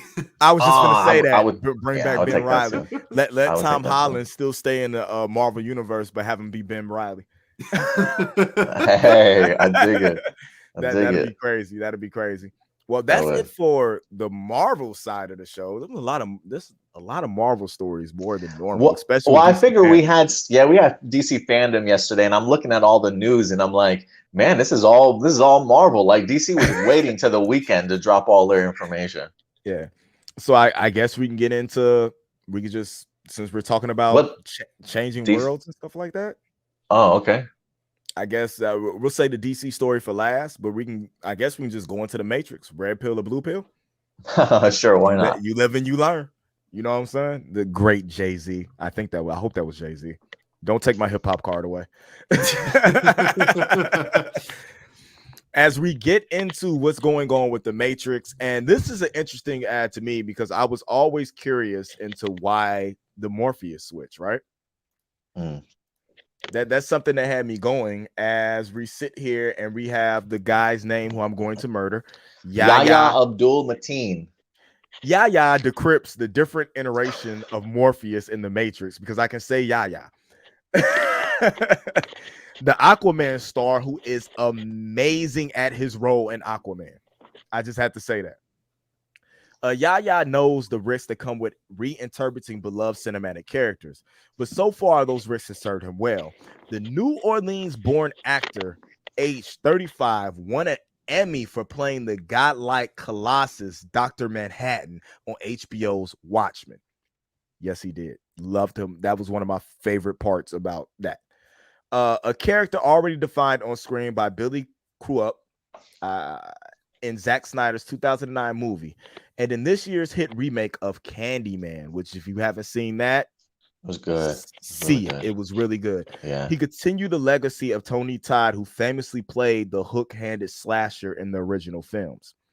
It's not really my job to try to duplicate or try to challenge that history, Yayha says of these past roles over the phone from his London digs, where he's in the middle of shooting the Aquaman sequel, The Lost Kingdom, another bit of fan favorite IP in which he'll be returning as Black Manta. He looked great too. Yes, if anything, I step into it because I appreciate the history, which I'm having issues with people online saying, why does the black character have to be called Black Manta and why he just can't be Manta? Because wait, is that in the article? No, I'm just saying. Okay. I was like reading it. I was like, wait a minute, really? He said that? It was during the DC Fandome in the live chat. Like people were going off about that. Still, the latest pair of shoes that the star's been asked to fill are the most imposing yet, which I understand. This seems like it's going to be something really hard to do. At the end of 2019, he auditioned for The Matrix Resurrections, the fourth installment of the Matrix film. The character he was up for, Morpheus. Yayha couldn't wrap his head around how it was going to work, how he was going to replace Lawrence Fishburne as the prognosticating paragon of bullet dodging in the Wachowski sci-fi trilogy. Say that 3 times fast. The slick inner tour guide with the deep tenor voice who leads Keanu Reeves down the rabbit hole. The man who frees Neo from the simulated reality of the Matrix. Fishburne, after all, as an integral piece of the puzzle block franchise as Reeves or Carrie-Anne Moss, both of whom are returning in Resurrections. But in 2020, Fishburne mentioned in an interview with New York Magazine that he had not been invited back for the sequel. For his part, Yayha had nothing but respect for Fishburne's performance and had no interest in replicating it. Lawrence already did that and it had been done, he says. I think the script provided a new narrative and some new opportunities that did not make room within the Matrix universe for a new Morpheus. The last time we saw Neo's mentor on screen, he was celebrating the end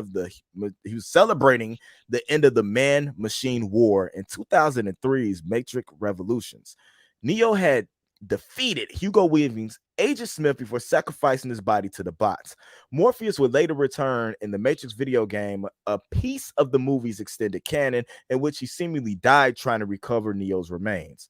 Yayha denies the game impacted his performance, admitting he'd be BSing if he said otherwise. Beyond that, Yayha is pretty tight-lipped about the last Matrix installment and his character's importance to his plot. And between Aquaman, Watchmen, and the forthcoming Mad Max Fury Road prequel movie, Furiosa, he knows how to keep a secret, or at least stick to an NDA. His one concession? This is definitely a different iteration of the character. I don't know, Stuart, how I feel about this. And I'm really starting to feel that this interpretation of Morpheus could be a trick played by the machines or what's going on in the Matrix or something. What do you think about it? Well, let me add this too, because the article he does also say, he says I play a character who's definitely aware of the history of the Matrix and the history of Morpheus. This character is on a journey of self-discovery. There's a lot in our story that's about growth, defining your own path. Morpheus isn't exempt from that. So that's one last thing I saw in there. It's so weird because it's really hard for me to have an opinion of this because I have no idea what direction they're going in with his character. Like on the one hand, you kind of want to be like, well, why if he's playing like a version that already has all this history, why not just bring back Lawrence Fishburne anyways? But at the same time, with them kind of acknowledging that, like, I don't know, with them acknowledging it, and then just also kind of like seemingly being self-aware of how people are worried about this new version of the character. It almost seems like they have something really unique that they want to tell within their story, but to tell you why you shouldn't worry too much would be a huge spoiler. So it's one of those things where I feel like I really got to wait to watch the movie before I have like a full opinion on how I feel about them replacing the actor for Morpheus. But it's the thing that makes me less worried though about it is just knowing that there is an in-story reason for it, Yeah, no, I definitely agree. There's also a part where they talk a little bit about Matrix Reloaded, where they had the Oracle body was changed. She had like a second appearance when we saw her. The article says, but Mary Alice took over for her in Revolutions after Foster passed away from diabetes in between films. The switch was finessed into the script. The Oracle explained how her previous body had been destroyed by a villainous program. It says, is this the case with the new Morpheus? And Yayha isn't telling, but he says what the viewers will come to understand is that there are many rules of the Matrix. Age, appearance, the things we identify as real can be manipulated in that world. The Matrix is where anything is possible. So yeah, I'm really interested to see how they're going to pull off this variation of Morpheus, who seems to be aware of not only the history of the Matrix, but even the history of his previous self, which is odd to me. So I am kind of curious to see, like, this feels very much like a rebirth of the Matrix, like it started over, that maybe those that have awakened and they've learned about the Matrix is getting all of this, like knows all the history. This feels very much like a Jesus moment for Keanu here. The idea of him being resurrected, brought back maybe with somebody with all the memories from some of his past life, or maybe still trying to figure out what's real and what's not and what's kind of going on. But he's maybe been resurrected as his old self, which would show maybe why Neo isn't a younger version, but he's an older version of himself. I wonder if they've just planted him back inside of a reworking and a retelling of a new Matrix here, where maybe some characters do have an inkling of what happened prior in the previous iterations of it. I'm not quite sure, but I'm fascinated by it. I truly am. Well, it felt like the whole game of the Matrix. It felt like watching it was a game, like almost like a chess game played between two characters. The programs and stuff. The programs, like played between the programs. So maybe this is them. Okay, it's time. You won. You know what I'm saying? Or if it was a stalemate, the best out of three. Let's go. Like they're setting up, you know what I'm saying, to play the next iteration of what this game is, and they're just bringing some of their pieces back. Maybe that's the world they live in. The only one that knows about it are the ones who wrote it, and I have no idea what's going on in their minds. So we'll just have to wait and see. But I'm curious.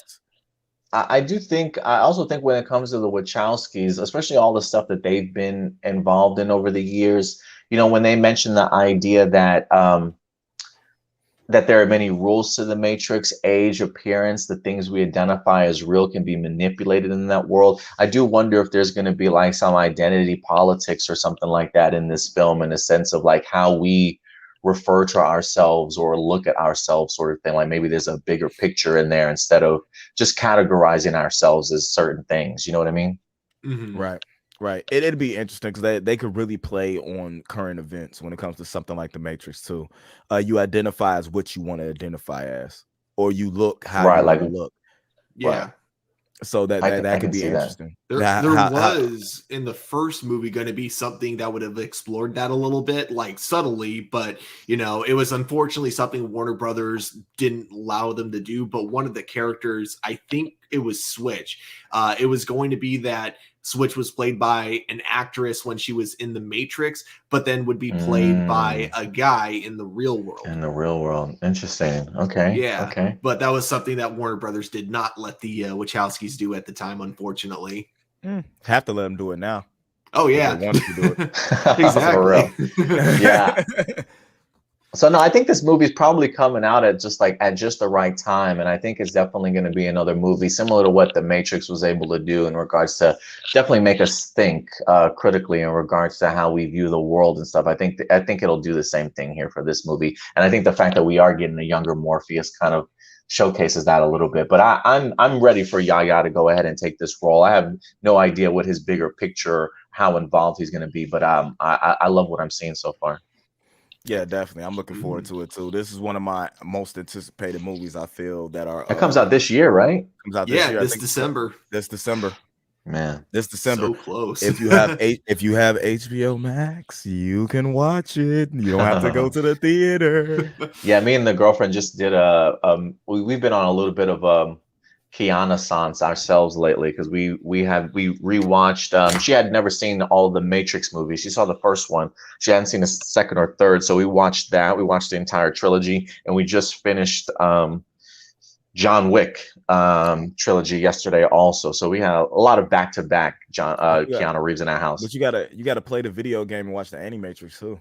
You gotta do it right. I didn't play the video game. That's why in the article when they mentioned Morpheus's other journey in the video game, I had no idea that he went to try and get Neo's body and potentially died in the process of doing that. I wonder if that's going to be brought up in the movie at all. Because I mean, the idea of having like that extended canon in a video game, like who knows that piece of information, you know? So I hope they at least highlight it in the movie a little bit. I didn't, because those games were not easy. I didn't make it through. I didn't make it all the way through either Matrix game at all.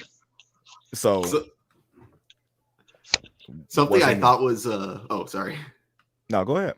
Yeah, I was just gonna say, so like going back to what Adam was saying is like I was also rewatching the Matrix trilogy a couple weeks ago. My friends and I were rewatching them all together, and something I had actually completely forgotten about with both 3 and 4 is that they have they got 2 Power Ranger mentors in those movies. They got Master Mal from Jungle Fury, and then they also got Mentor G from Power Ranger Samurai. I forgot both of them are in Matrix 2 and 3. I forgot. That's right. I forgot that they were in that. Damn, that's right. Go ahead and subscribe to the APlus More Phenomenal YouTube page, where you can get lots of tidbits of information. They might have a full breakdown on what. No, it's all connected. It's all connected. Oh, you get it? The Power Rangers are the protectors of the Matrix. That's actually what the morphing grid is. It's the Matrix. That would be kind of an interesting concept. Like the more I'm thinking about it, that would be pretty tripping. You got Nathan saying the Matrix is calling us back. I'll be watching. Oh, I'm going to be watching. This might be one of them where I watch it at home with the fam, and then I'll go see it in the theater by myself so I can really, you know what I'm saying, be immersed in what's going on, because I refuse to pay $120 for everybody to go to the movies. That's understandable. I'm definitely going to be seeing this movie in theaters first, but definitely when I want to watch it with like other people, HBO Max all the way. Definitely. Does HBO Max have a like a group watch? I want to say they do. I could be wrong though. We should do that. Yeah, definitely. We should do the group watch. We should do the group watch and a watch along with the group watch. I would actually be totally down if you guys are. Yeah, as long as I can figure out how to do it. Yeah. That'd be cool. Well, we got one story left, and because we hit you with so much DC content yesterday, we decided to say this for last. And because Adam decided to switch the stories, because the big story we had that we're going to talk and gush about, it turned into a non-story because they came to agreement when it came to the writer's strike. So I was ready for that too. I was ready for it too. But we decided to replace it with DC Metals Man movie in active development. Do you guys even remember the Metal Man? I mean, I maybe had like 2 or 3 comics of the Metal Man in my lifetime from back in the day, maybe like the late 90s or early 2000s or something. They sound vaguely familiar, so I think they might have played like a small part in either like Infinite Crisis or just one of the crossover comic books that back when I was like actually keeping up with comic books with specifically Jeff Johns' run of Teen Titans. I feel like they had to have been referenced in that in some way. I just can't quite remember because they sound familiar. So yeah, they were like superheroes off the periodic table or some shit like that, right? Like different types of metals and stuff. Yeah. So what came first, the Metal Man or the Silverhawks? Probably the Silverhawks. Yeah, because as soon as I saw the picture, like I remember the Metal Man, but I don't have an inkling. Every time I see the Metal Man, the Silverhawks theme starts playing in my head. I can see that. I can see that. But right from comicbookmovie.com, Addams Family director, which I'm very excited about this. Is it even out? Because I haven't watched it yet. But I'm very excited for this Addams Family movie. The director Barry Sonnenfeld confirms that DC Metal Man is in active development. News on Barry Sonnenfeld's Metal Man movie first broke in 2012. So this was what? Is this around The Rock time? Is this when they announced The Rock is Black Adam forever ago? Hey, might be. I don't even remember. But we're finally getting that movie and it looks good. And talking to us about the re-release of the Addams Family in 4K. Filmmaker Barry found great success with the offbeat franchise like Man in Black and the Addams Family, and the latter arrives on digital 4K Ultra HD for the first time on October 19th with both the theatrical and new extended versions. Might have to watch the new extended version. While we had the prolific director on the phone, we asked him whether the superhero genre is one of that interests him. As you might recall, he first became attached to DC's Metal Man in 2012. But we heard very little since then. Like, we heard nothing. Well, according to Barry himself, it's now back in active development. And if it's not, this is a way to get it back into active development. You know, it's funny because I am developing Metal Man with Warner Brothers. We're actively working on a treatment for that. For me, it's not so much a superhero thing as it is world building. If you look at the work I've done, whether it's the Addams Family, Men in Black, Pushing Daisies, Smiggadoon,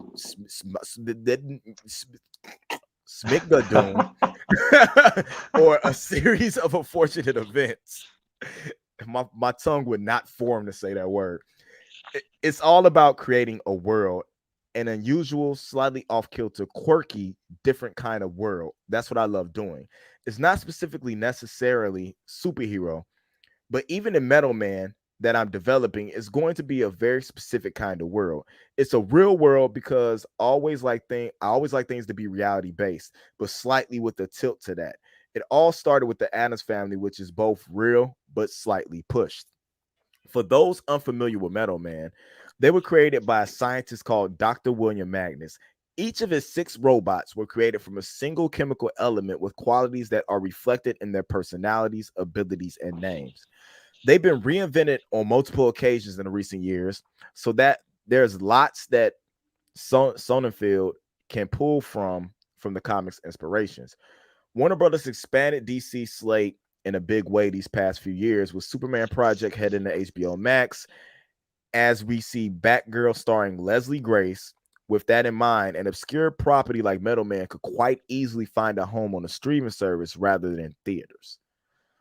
I could see Metal Man on HBO Max. I could see Metal Man being interesting, similar to the same way Doom Patrol was. You know what I'm saying? Because there's a lot of people who didn't know about the Doom Patrol. It was a big comic thing, but it worked really well in the essence of being a series. How do you guys feel about the Metal Man movie? And do you think something that could actually work today? Well, let me I do want to add just a little bit more from the Wikipedia page for those who are not familiar with Metal Man. It does say that they were established as advanced artificial intelligent robots. The Metal Men were introduced in the comic book. Oh, my face is like all up in the screen. Introduced in the comic book as last minute filler. It says created by scientist Dr. Will Magnus. The 6 robots were Field Leader Gold, Strongman Iron, Slow-Witted and Loyal Lead, Hot-Headed Mercury, Self-Doubting and Insecure Tin, and Platinum, also called Tina, who believed that she was a real woman and was in love with her creator. The group's personalities mirrored their namesake metals, being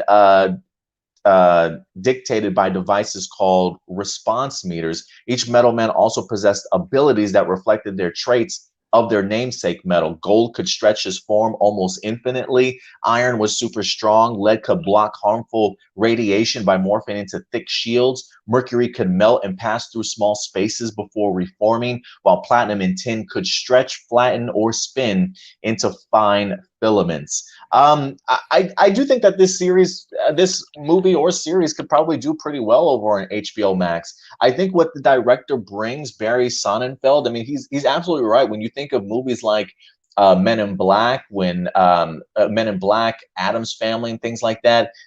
Sadly, he also even did Wild Wild West, which I know even Will Smith regrets. But he's also done some other. He also did some other things too. A series of unfortunate events, about 10 episodes. I think that was on a streaming service, if I'm not mistaken, too. So I do think his art style, like his filming style, probably really works for a bunch of characters like Metalman that have never truly been taken too seriously, but it is a really great opportunity to introduce brand new characters that do have personality and uniqueness about them. I think I don't necessarily know if I would go, I mean, it's still sort of like that family vibe of them sort of being brought up together and sort of created together. So I do think that there is a little bit of off kilter about the Metal Men that can still be weird and quirky like some of the stuff that he's worked on in the past, but can really have a really solid and maybe a heartfelt story somewhere in there. And I feel like right now where we're at in regards to streaming services, a lot of series or characters, I should say, getting opportunities that they probably wouldn't have in the past. I think Metal Men can actually probably really work in today's environment in the way that superheroes and characters that aren't super well known getting opportunities. So I'm surprised that I don't want to say I'm totally surprised that they're revisiting it, but I guess the idea of revisiting it now compared to 2012, things are in a much different place than where they were now. Whereas Metal Men, I don't necessarily think would have been that successful in 2012, but with the trajectory of what DC is doing, I do think this is probably a perfect timing for something as odd as that, especially with the success, like you mentioned, Indy, of Doom Patrol. Very much so, man. I think Doom Patrol, I think shows like Doom Patrol, Titans, and like different stuff that's on HBO Max, not just that, make it like prepared us for something like this being able to come on there and us being able to watch it. I can't remember the name of the show. It's some show has to deal with aliens. It's a lady is set in like English, London or whatever, and she's able to see the future or something like that. And it's a very interesting show, but I feel that style of show lends itself very well to what Metal Man is going to be.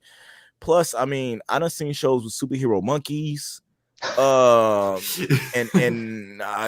I can sit and watch episodes of SpongeBob, I think Metal Man will work, because if you could be under the water and own a restaurant where you're grilling burgers underwater, I think we should be able to wrap our heads around elements being, you know what I'm saying, machines made from elements and having special powers. It shouldn't be that big of a deal.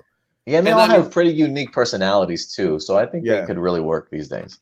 Yeah, and I definitely like agree. I think it comes down to what you can get away with now when writing a superhero show compared to what you could have gotten away with back in 2012. It definitely makes sense to me that this movie or show, because I don't think they made it clear on what it is that it's going to be. It makes sense that they wouldn't want to pull the trigger on this back in 2012 when like even the idea of a superhero team was like, you know, relatively new. I mean, I know we had the X-Men and the Fantastic Four, but you know, even those movies were decently small scaled compared to what we got, you know, that same year with Avengers in 2012.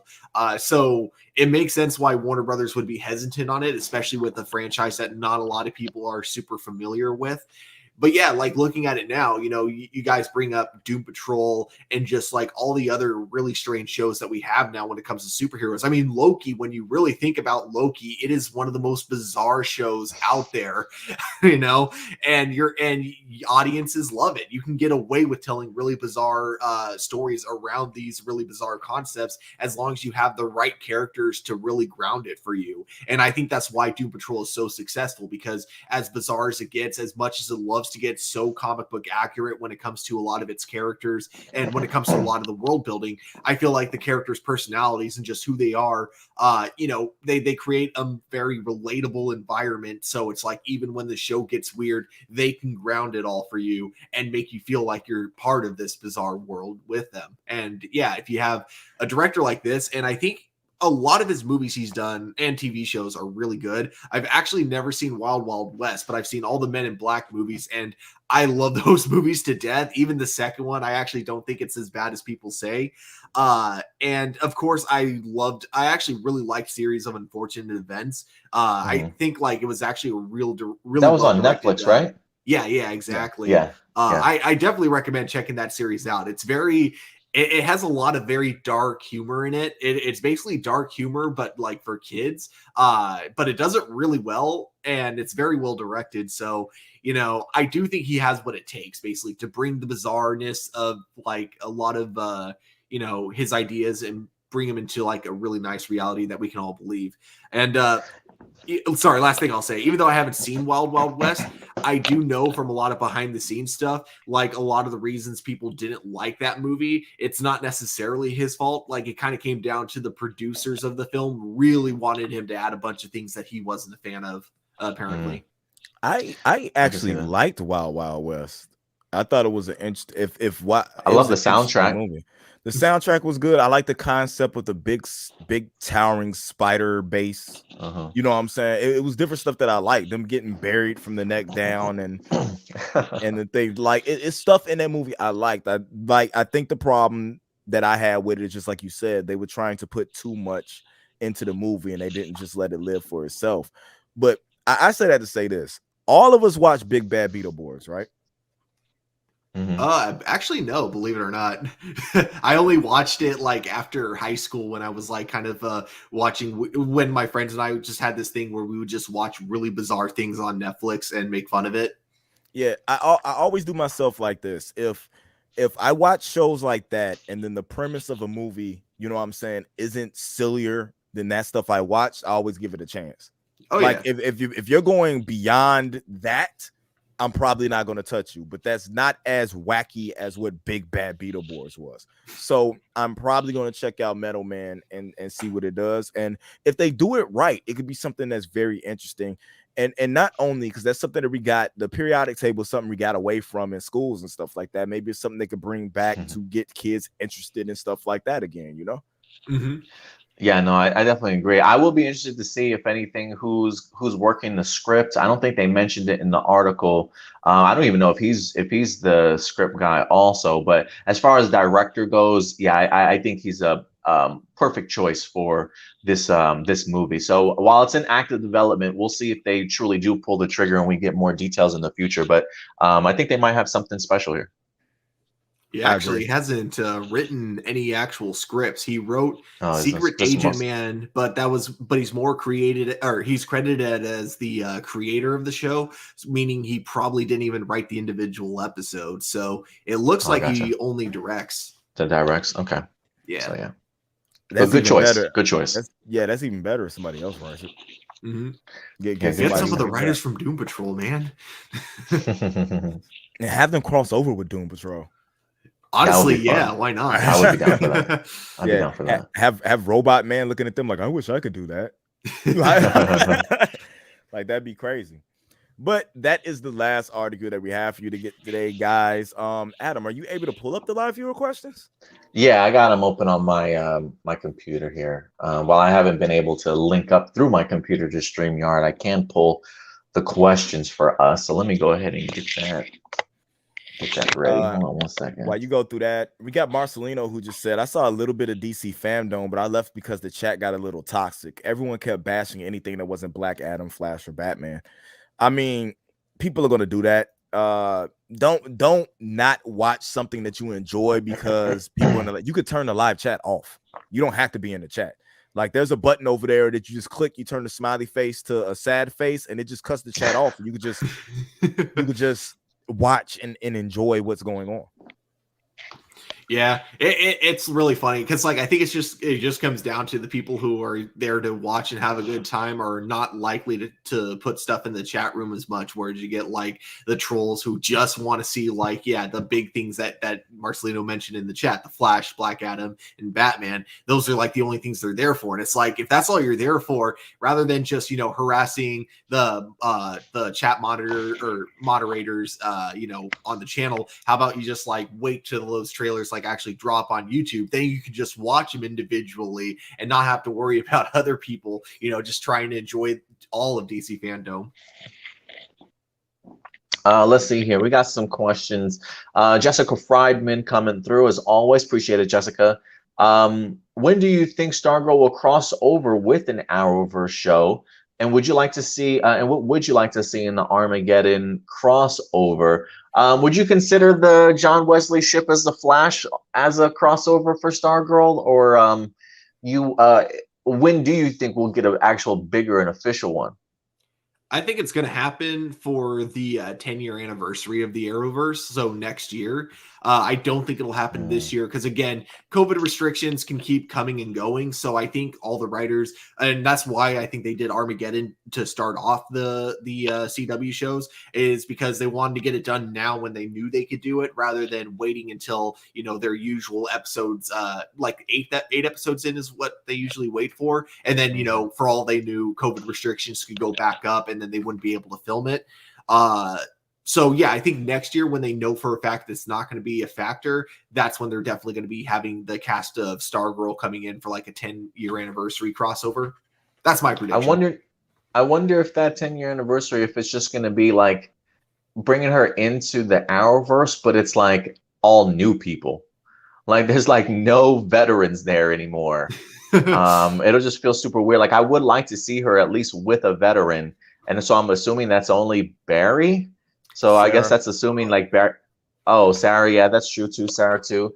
So I'm wondering like, are we even going to get a season 9 of The Flash? I mean, who knows? Supergirl, not Supergirl, Stargirl usually drops during the summertime. So maybe there's a crossover event that happens in her season, like in her show, compared to all the other ones, I hope it would be great if it happened in her show, just because then they would have a bigger budget, and it would be kind of cool to see specifically Barry Allen's Flash and a couple of these other characters shot with like better cameras and like with really cool, because one of the things with the CW, the other shows, is that they're so limited on time, and so therefore the angles you get are always very basic. So it would be really incredible to see them with like camera angles that can actually be more creative and have more fun. It'd be crazy to see Frost be able to use her powers and not be limited to just what I'm saying, one thing, and different things like that. I'm into. I want to see them cross. So I do kind of say John Wesley Ships was a crossover. I don't feel like that's it didn't come off to me like that was the same Flash that what I'm saying, but it was just different for me, and it just seemed like it was enclosed in that world. If he would have talked more about other experiences and different stuff like that, or more of what happened on this earth, what happened on that earth, and just if he would have even had more instruction of her on something like what Barry did, or what what I'm saying, what Oliver did, what I'm saying, it would have been a little bit different for me. But I do want to see the crossover. Like Stewart, I don't think it's going to happen until next year. I think they're focused on what they're doing right now for the current seasons and what's going on. So we'll see what happens. As far as Armageddon, the only thing I'm looking forward to seeing is Mia Smoke. So I'm actually I'm really looking forward to see Javicia Leslie's Batwoman now reacting to kind of a more like intense situation in terms of like because you know everything she's done on Batwoman has always been like, you know, mostly grounded. So now it's like you're going from fighting street level villains to aliens. So I look forward to seeing like how she adjusts, I guess you could say, to the new environment. I'm just waiting on her to be like, oh, this is what you call a villain? Have you met Alice? Like, yeah. Let's see here. We also got Marcelino's got a couple questions. Did any of you see the movie Run, Hide, Fight? no, Ever seen it or heard of it? Never even heard of it. Hide, fight, huh? I have not either. But you just put something on my Run, Hide, Fight. I'm looking to see if I can download it now.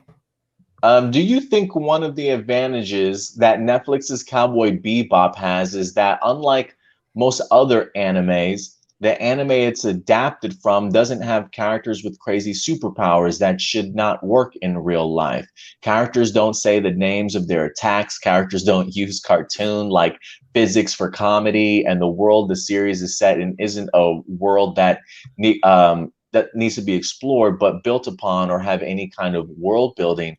Cowboy Bebop is just cyberpunk, Western style anime with grounded characters and a grounded story. I don't think it automatically means it's going to be easier to adapt, but I definitely see where you're coming from with that question. And the reason I say I don't think it necessarily is going to equal like easier adaptation is because you look at Death Note. To me, that has got to be the easiest anime to adapt into live action, and Netflix found a way to mess that up.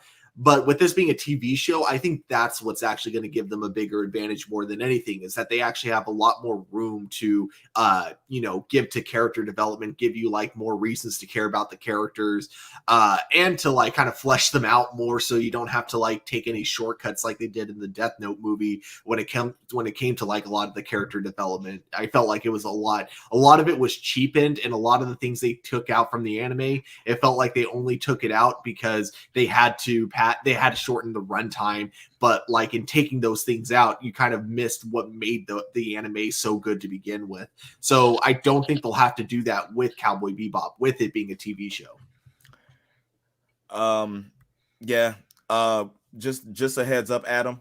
Nylon weaved cords, not the rubber ones, because they will destroy rubber cords. Just to let you know. Just a heads up. Okay.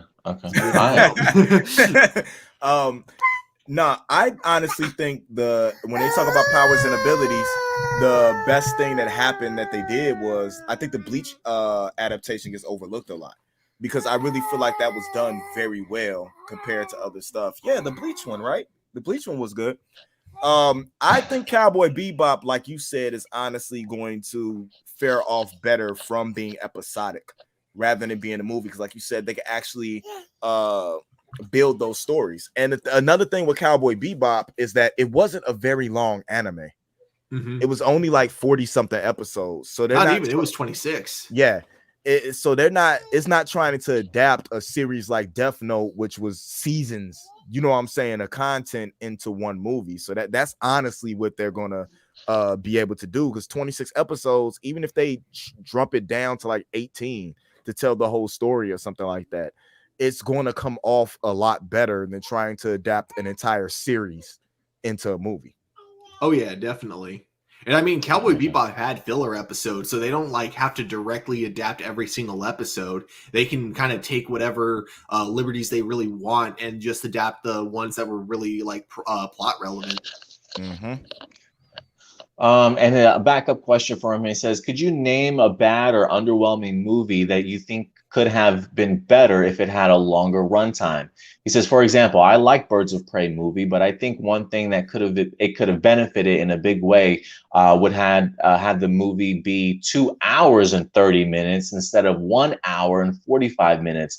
That way, there would be more time devoted to more character development, more character interactions, fixing up some plot holes, more character backstory, and more solo fights. What do you guys think? Could you name a bad or underwhelming movie that you think could have benefited from a longer runtime? The first movie that comes to my mind is New Mutants. That was a movie where it was so weird. It felt like I watched a rough cut. It didn't feel like I watched a finished product because it felt like there were so many things just missing from that movie that, made it so it was just, it felt like they tried. Don't get me wrong. I'm not saying they were being lazy, but it felt like there were just a lot of elements missing that, prevented me from really caring about what was going on. And I think if it was a little bit longer, if we had more times where it was characters just hanging out together, that didn't need to drive the plot forward. It could just be characters talking to each other. If we had like at least 2 or 3 more of those kind of scenes, it would have really helped the overall picture. For me, a very particular movie that I felt that I wish I could get that hour something of my life back. Jason X. You think more time would have actually made it better? I think more time to actually, like you said, it lacked character development. It lacked a lot. Most of the Jason movies, whether it's Friday 13th, right? That was the series. I get all them confused. Halloween and Friday 13th just kind of blend together in my head. A lot of the movies that were good when it comes to Friday 13th, the runtime was even a little bit longer. It's about connecting with these regular people who have to fight, for their lives and building something to understand why they even want to fight. That will to live. Like Jason X was just gory death scenes. They didn't even give you any time for character development or anything like that. I got to be totally honest here. I think you and I look for very different things when it comes to Friday the 13th. Because, while parts 1 through 4, I would actually say had some good moments when it came to, its characters. After part 5, it just kind of became, you know what? I just want to see how, what creative tactics Jason uses to kill these guys. And so that's why I kind of after that, I don't care if a Friday 13th movie is good or bad. I most of the time just judge them based on the kills and how good and creative they are. Yeah, I understand that. If I had to pick a movie, I'll pick one that's pretty recent. I'll even go so far as to say Venom 2, Let There Be Carnage. The runtime on that movie is 1 hour and 37 minutes. And while I personally don't mind the pacing of the movie, I do think that you could have, it could have warranted maybe 20 minutes or something like that. I definitely would have loved to have seen maybe more Cletus Cassidy being more serial killer-esque than what he was, and maybe some scenes to kind of buffer out the silliness of the Eddie and Brock or the Eddie and Venom relationship. Maybe something to bring a little bit more down to earth, I think, would have really gone a long way for character development for both of those characters. So give me maybe an extra 15-20 minutes of Venom 2. I think maybe could have helped a little bit. Something I'll say to that.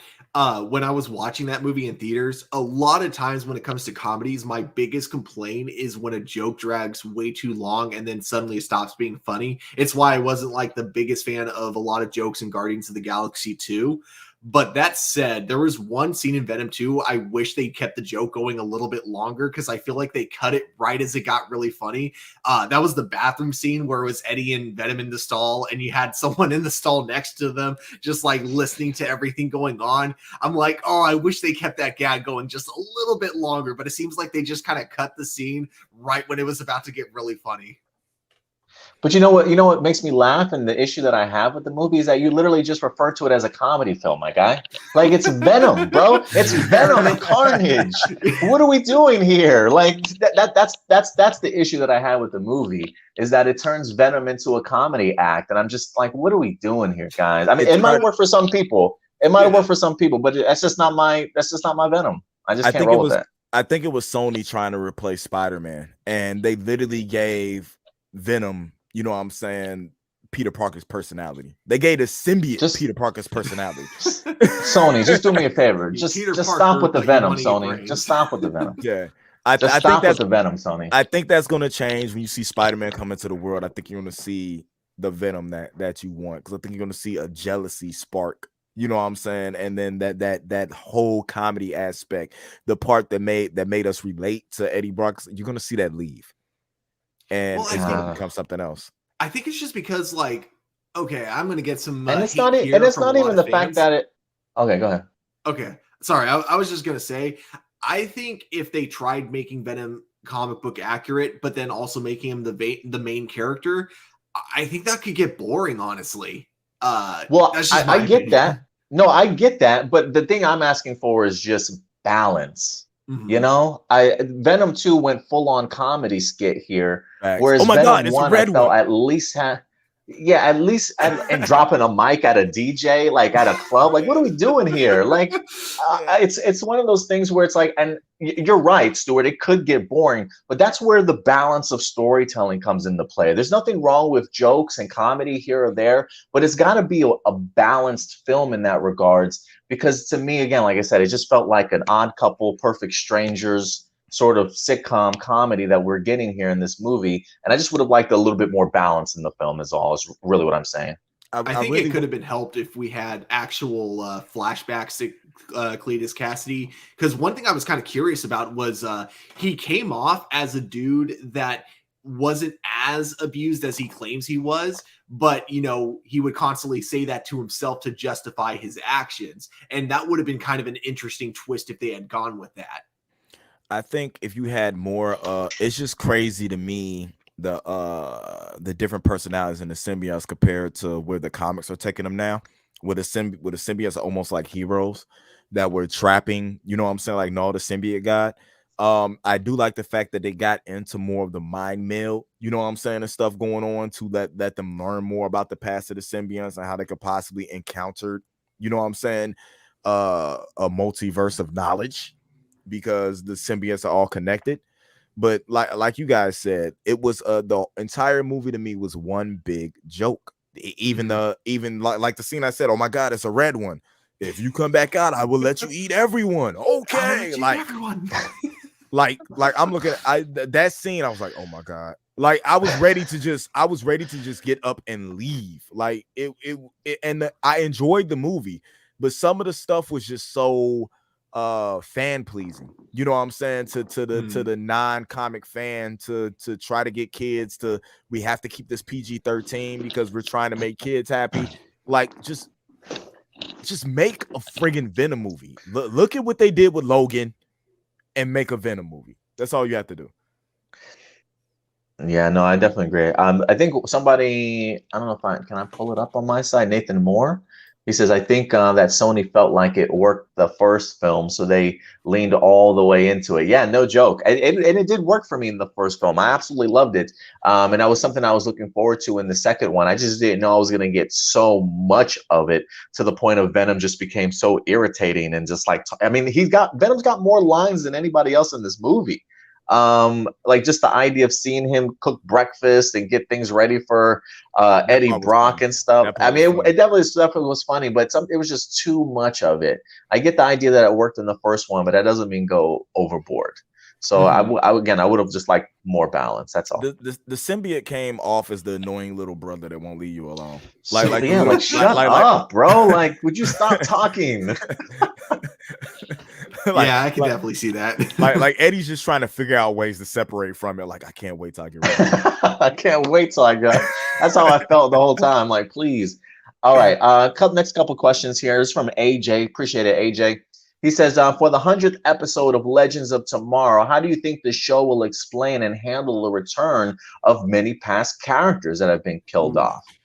I actually think I have an idea of how they're going to do it. I think they're going to go the Doctor Who route and have it be that they cross over with like a time period that they had already visited.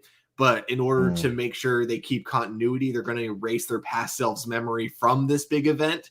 And that's going to be how it never gets brought up, like, you know, afterwards. So it's going to be an event that happened sometime earlier in the show. We just never got to see it until now. That'd be interesting. I like that. Yeah, I'd be down for I that. like Yeah, I'd be that. down for that. Yeah. With the news of Tom Holland and the end of Spider-Man, his movie at least, what do you think will happen moving forward after Spider-Man Home Slice or No Way Home? And would you be surprised if we got another reboot of Spider-Man for a third time? Maybe Disney has bigger plans? I would be super surprised if we get a reboot of Spider-Man a third time. I feel like that's out of the equation though. I don't think we're getting a reboot. I think there's a time skip coming or something like that. Like we said, we're starting to get into the older version of Spider-Man. Maybe this is where the Madam Web stuff starts to come into play and all that. That's what I think we're getting.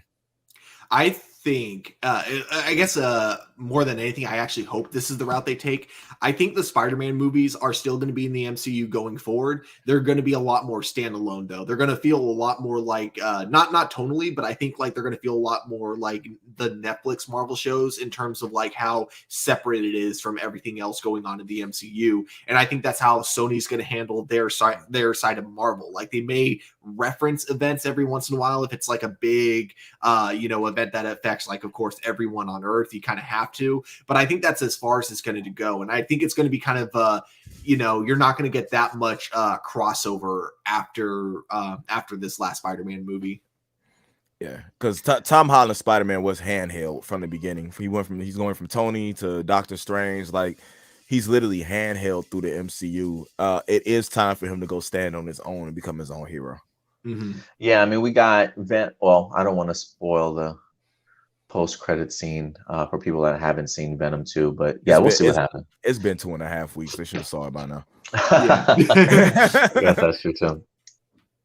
But I mean, I do expect us to eventually get our Tom Hardy and Tom Holland crossover moment. I wouldn't be surprised if it happens I wouldn't be surprised if it pops up in No Way Home briefly, and then maybe they get thrown back into the Sony universe or something at the end. I'm not quite sure, but I'm definitely not expecting a reboot for Spider-Man. If they did that, people would be up in arms for sure because they love Tom Holland. AJ does say, "Oh, go ahead." At least we didn't see Uncle Ben die this time around. I guess that's true too. That's true too. What were some of your favorite news to come out of this year's DC fandom, and that got the most spotlight? Anything that was a big fan favorite for you guys out of this year's DC fandom? I just loved the Batman trailer. I watched that on repeat so many times, so I think that was probably my big highlight. Like I loved everything else that we saw. I thought the one shot in the Flash trailer with Michael Keaton's Batman before he turns around, I thought that actually looked really cool, and it felt very, very Tim Burton-esque the way that was shot. Which I know was on purpose, and I'm glad they did it that way. But but even with that though, the Batman is still my highlight.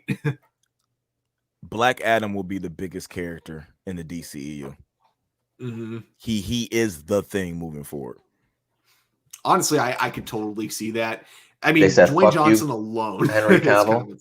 Yeah, they went. We have The Rock. We don't need Superman. Man, you always need Superman. We'll see what happens. For me, definitely the Batman trailer for sure. But I'll even put in an honorable mention. The other thing that really grabbed my idea and we grabbed my thoughts. We talked about this briefly, Indy, yesterday. The Batman Cape Crusader animated series. Oh yeah. They had a behind the scenes of Bruce Timm, J.J. Abrams, and Matt Reeves talking about what Bruce Timm is creating, or all three of them are creating. And it feels very much in line with the Batman movie that Matt Reeves is trying to do, at least in regards to that noir style, bringing back that 40s feel. You know, they said it's not going to be in black and white, but it's definitely going to have that same sort of stylisticness about it from the 40s that I think was so great in that animated series that we wind up getting. So I'm really looking forward to seeing what they create there. It's interesting because Bruce Timm says it's going to be what Batman the Animated Series would have been if they were allowed to do whatever they wanted. So I'm expecting it to be like probably a more mature Batman show. Like I'm wondering if they're going to go with a TVMA rating with this, which I would be all for if we get that same art style, but it's like aimed at adults. Oh man, I think that could actually work really well. It sounds like it. It sounds like it from the way that they're talking, that they're taking it on a much more serious note. and it's definitely going to be pushing the boundaries a little bit. So I do think it'll probably be a little bit more adult themed. I think the success of the Harley Quinn animated series is what's allowing them to be able to just take things and just push the limits, because they see that adult-oriented cartoons work. Because to be totally honest with you, Rick and Morty is an adult theme. No matter how much kids love that show, it's an adult-themed show, and adult-themed animated shows work. Mm-hmm. Yeah, I agree. A couple questions here from Doomsday. Thank you very much, Doomsday, for your questions as always. Do you think we should get a whole new Spider-Man trilogy with Peter, not as a high school student anymore, but as a college student? Yeah. Yes. Yeah, I think that's the route they're going. College or above. They can Like, skip college if they want to. Yeah, I was gonna say I don't even know if Peter Parker ever graduated from college. I know that he went on to own his own business in Japan. So if they wanted to like end the trilogy like with that, like him moving to Japan and owning his own corporation, and then maybe becoming homeless immediately afterwards, because that's also what happens. I'd be okay with that.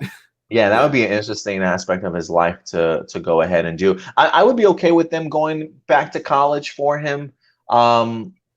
I don't necessarily know if I've seen enough out of Tom Holland's Spider-Man to warrant the idea like, hey, the next time we see him, this guy's got his own like technology company sort of thing. I would like them to see them tap a little bit more into that. That's one of the downsides to this Spider-Man trilogy I haven't necessarily been the biggest fan of. I don't feel like they've allowed him to really show his genius as much in regards to a lot of the creations that he makes for himself. His new suit. I mean, or is that just copy and paste from what Tony Stark certainly had for him? I just put some buttons and we can reduplicate. I don't know. When you have to make your new suit, even if it is with Tony Stark's like overall like design, he's copying and pasting, you still have to understand code and that kind of stuff to be able to copy and paste it. I get that, but they don't explain that. They don't showcase that in the movies at all. I'm pretty sure Tony left him a lump sum of money. I think like it's something where he's gonna like he's gonna hit an age and they're like, oh, here goes $4 billion that Tony Stark. Would not surprise me. Tony might have picked him to have some spot at, Stark Industries or anything like that, or expand. That's start making your own enemies. Yeah, I want to see what. I really want a continuation of seeing what the relationship with. We know Happy's going to be there because Happy's technically smashing his aunt, so Happy's going to be around. But I would love to see the interaction he has with Pepper. You know what I'm saying? Because Pepper has to feel something towards him, knowing what he meant to Tony. That's under the impression that they're sticking in the MCU, though, right? Mm-hmm. I mean, I guess that's not true. I mean, I guess they are Sony characters, so they could bring Pepper Potts back. You're absolutely right. They could. Yeah, so I'm curious in seeing what's going to happen with that.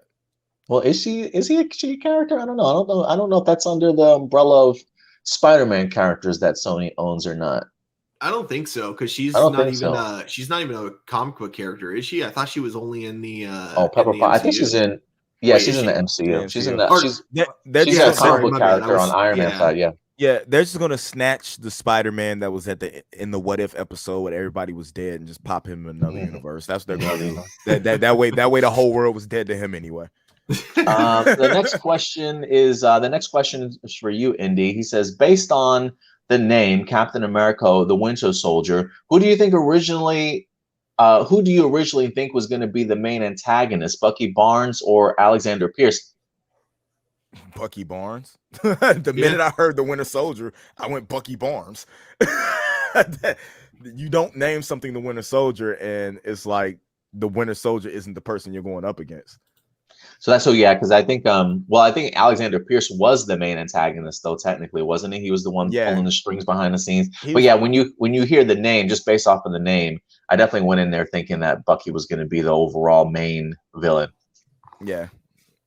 Yeah, that's that. They might as well just that's like if you name Captain America, you go Hail Hydra, and you don't have Hydra as the main villain or something like that. It doesn't work. pull a quick one on you. I'll say this: I definitely didn't see the Hydra twist coming at the end. Yeah, that was cool. Me either. Doomsday also says everyone's been talking about how Black Widow is now available on Disney Plus for all subscribers, but hasn't it been available on Disney Plus ever since the simultaneous release? So it has been, but it was under a paywall. Premiere. Yeah, it was a part of their Premiere access. So you had to pay for it. You had to pay the $20. You had to pay the $20, 30, right? 30 bucks. $29. You had to pay the $30, and you got to watch it as much as you wanted. And then it was like for 6 weeks or something like that. And they took it off. Yeah, that's how the premiere goes. And then you have to wait. Then everybody else gets to watch it when it comes back. You know what I'm saying? On there. Yeah, so now everybody can watch it on Disney Plus. So yeah, it wasn't available to everybody for free. So yeah, not quite like HBO Max does when they release stuff simultaneously or just releases it on free on HBO Max. Disney Plus, you had to pay for it originally to watch it, but now it's just available to everybody. Hence the lawsuit. Yes. Adrian Perez has got a couple questions here. Got a couple Power Rangers stuff and one Fandome question. So let's try and get through the Power Ranger stuff quickly. I try and keep this stuff for APlus more phenomenal. Tommy. So just remember that, Adrian, in the future. I don't mind answering movie or TV questions from time to time, but I try and keep all the Power Ranger stuff on one side. I know you already talked about this yesterday, but with you other guys, so this is for Stuart and Indy. I don't even know if you've been keeping up with Dino Fury. What do you think of episode 13 with Izzy officially coming out as LGBTQ, and what other episodes have you guys seen since the rest of episode 1 premiered on Dino Fury? Have you been keeping up with it at all, Indy? I've been watching it. Have you? It's been on in the background while I've been doing my daddy duties. Oh, I got you. It's a good way to do it. Yeah. My answer to that question is Tommy.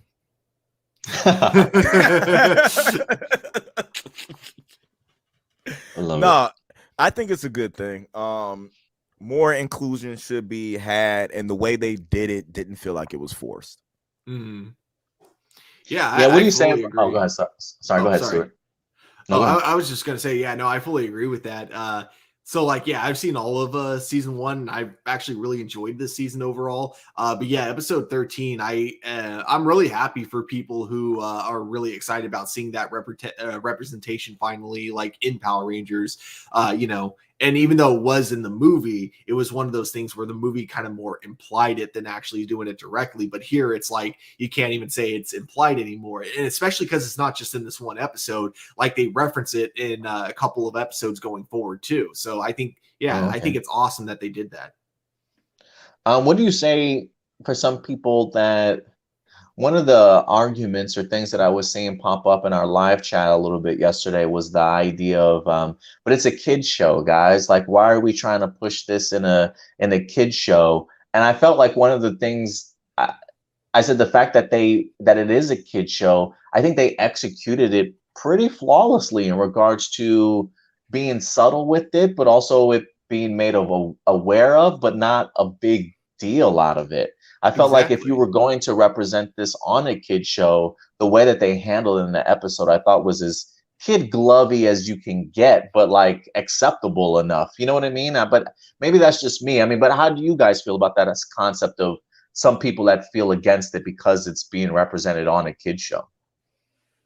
I don't think straight or gay like matters in terms of like what should be more appropriate. If you can have two people of the opposite gender dating in a kid show, you should be allowed to have two people of the same gender dating in a kid show. I don't, that's how I look at it. I don't see it being an issue. And if there are some parents that have a problem with it, I mean, they can like not let their kids watch it, but it's also like, why would you do that? Even if you have a problem with it, you still know that it exists in the world. So, of course, it's good. If it exists in the world, of course, it's going to be represented in a television show. I get you for sure. Yeah. Let's see here. What new movies or shows did you guys get excited for in yesterday's DC Fandome? New movies or shows? I'm trying to see if there's new movies or shows. I did really like the teaser they had for Naomi. Now that we finally got some footage from that series. Yeah. You were a fan of that? Okay. I thought it was all right. Well, wait, what? Did you guys not like it? We know who's reviewing it now. No, No, it's just one of the things that we mentioned yesterday was like, at least for me, it felt like if you didn't know who the Naomi character was or her history, it felt vague. Oh yeah, I see what you mean there. Like, I mean, it's just something's happening, something's having an effect on her. You see the Superman symbol in the tweet. She runs out, she passes out, and she just sees Superman fly across her. And then that was it, wasn't it? Or Yeah, was it Superman? I mean, yeah. Nah, I didn't really feel that. I love the look of the presentation, like they showed it. It looked clean. It looked like they spent some money on them cameras. That it wasn't just the normal. That it's going to be very Stargirl-esque as far as the way it's shot. So I dug that out of it, meaning that they do care about the show. DMZ was you did mention that. what stood out to me the most, and what I'm excited to see. I think they said it's a 4-episode like miniseries or whatever that's going to premiere on HBO Max, starring the beautiful Rosario Dawson. Anything she's in, I'm going to watch. I would drink her bathwater, just to let you guys know. And I'm looking forward to that just because of them trusting Ava DuVernay to again, bring a story that most people don't know to life. So I'm interested in Naomi, and I'm interested in what's going to go on with DMZ. If I had to pick something else that was shown that got me excited, I'll say Aquaman and the Lost Kingdom. I think for me, the behind the scenes stuff, getting to hear Jason Momoa, especially James Wan, talk about tackling this movie, you really get to see the scope and how big it's going to be. Like, I'm really looking forward to seeing how Orm fits into this alongside his brother. He seems to be fighting alongside with Aquaman, or they're on some sort of mission together. I think the one thing that I loved about the first Aquaman was really how much it grasped and appreciated the fantastical elements of it, especially with the huge underwater war that we wind up getting. I definitely expect to see more of that here in this movie, and the fact of James Wan just fully embracing the fantastical and pushing the boundaries of what Aquaman's going to be. I think it's going to be a fun ride. And I think the fact that he even mentions not just fun, but more mature, makes me think that the storytelling is definitely going to take a leap forward while also expanding in regards to just its scope, its action, and just the world building. So I think while I already enjoyed the first Aquaman, just hearing about the second one, I wasn't super pumped for it. But I think after watching the behind the scenes clip, yeah, I'm definitely there now. Mm-hmm. I love the costume designs that we saw from the photos that were released. Yeah, definitely. They look great, especially on Jason. I even love the shot of him riding whatever sort of sea creature that was going to be. I think they're going to have so much fun with this. There was even a shot I thought what we saw of maybe Aquaman's father. Homeboy had like his trident in his hand. He was like swinging it. So I'm wondering if we're going to get ourselves a little bit of a flashback sequence or not. But James Wan has definitely embraced this world that he's exploring, and I think it's going to be a lot of fun. Let's see here. Adrian's last question is a little bit of a two-parter. He says, for Hasbro PulseCon coming next weekend, what do you hope gets revealed or talked about for Power Rangers or other properties by Hasbro? I hope we get a little bit of a teaser for obviously not a big one for the Transformers one, because I don't even think they've filmed anything. I think they're only doing like location shots right now. But yeah, I would like a little bit of a teaser for that, and then just kind of a little bit of a tease of what we might be able to expect from the Power Rangers movie as well. Yeah, I'm hoping so too. And why do you think DC fandom has been so successful since the pandemic, and the same for Hasbro with the PulseCon? Do you think these two online events will be gone going forward once everything is fully opened, or still have these virtual conventions anyway? Do you think go ahead. Sorry. No, I'm sorry. I thought you were done with the question. I'm like, I have a good answer. Oh yeah, no, I was gonna throw it to Indy first real quick. Do you think that they'll continue with the virtual cons like DC Fandom and Hasbro PulseCon after this? Yes. For one, I feel like they had total control over what happens, what's shown, They don't have to worry about leaks or anything like that because it's all shown at one time, and it's cost effective because they're not having to bring out guests and stuff like that in order to have them all there virtually, whether it's through Zoom, StreamYard, or whatever they're going to do. And it's just easier to get it to more people at one time. I think that's one of the things that cons are going to have to figure out something to do when it comes to live streaming or people not being able to attend, because just get with it. People are still not going out in droves to go do stuff because people are still fearful of what can happen. Something like this allows you to connect with everybody in the world at the same time. So you're able to get more viewers, more people to see what you're trying to sell, in the 4 hours rather than going to every different con trying to get your spread across. It's the way marketing is going nowadays. Yeah, I was gonna say, I think the biggest thing about this that gives cons in general like such a big advantage is that before, conventions were never really that expensive back when they first became a thing. It was really just something that anyone could go to. But then as they became more popular, it became way more expensive to keep it running because more people were going to it. And so therefore it kind of became like a thing where they end up charging a lot of money because they can't, like, Comic-Con specifically, the reason it's as expensive as it is they're trying to get less people to go, so that way more people who can afford it can actually make it to the conventions for the people that really want to go. So I think what's good about this is that it's kind of a win-win situation for everyone. It's a way for people who can't afford to go to every convention to still be a part of something, be a part of these really big announcements with other people, and it's also a way for these conventions to be able to profit off of people who normally wouldn't be able to go to the other more expensive cons. They can still find a way to profit without spending a lot of money on setting these things up. So to me, it comes off as a win-win for everyone. Yeah, I think so too. I definitely expect them to continue with these. I mean, I'm sure we'll still have our big events once people are more comfortable, like New York City Comic-Con, San Diego Comic-Con. I do fully expect all those to eventually be back in person. I mean, we just had ourselves a Fan Expo Dallas here this like in August, if I'm not mistaken, or September. And I was actually surprised as like the outpour of how many people actually wind up coming to the convention. So there will be some people that definitely will come out. I was thankful that Fan Expo at least had safety protocols and COVID protocols and things like that.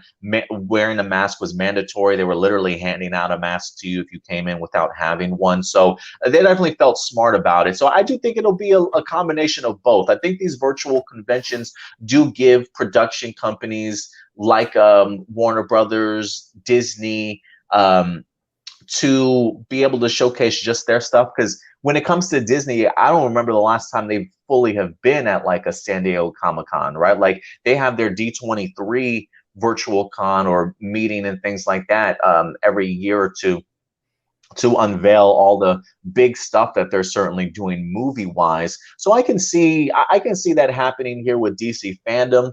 Like Indy said, right, it gives them the opportunity to be able to control the content that's being thrown out there. It's definitely cost effective for sure. So I do think that'll be a balance of actual conventions and virtual conventions, but I think they've been successful regardless. So I think this is a great format for them to continue to use. Mm-hmm. All right. I think I believe other than that, that is all the live viewer questions that we have. So yeah, we're good to go to wrap up, guys, if you want to wrap up the episode. Oh, definitely. Hey, we want to thank you guys for tuning in. Stuart, you want to let them know where they can find you at? If you guys want to reach out to me, you can find me on Twitter at TurboStu01, but you guys can also find my old YouTube page, Turbo Studios. Definitely. You guys can find me at Nerd Mix Alpha everywhere. You can stream my music at Indie Lucia. And if you guys are in the Chicagoland area, we're doing a benefit live pod for my co-host for Sunday Dinner, Syndrome tonight, who was in an unfortunate accident, to raise money for him and his family. So you guys can check the pages, check the social media at Nerd Mix Alpha to see where that's going to be at.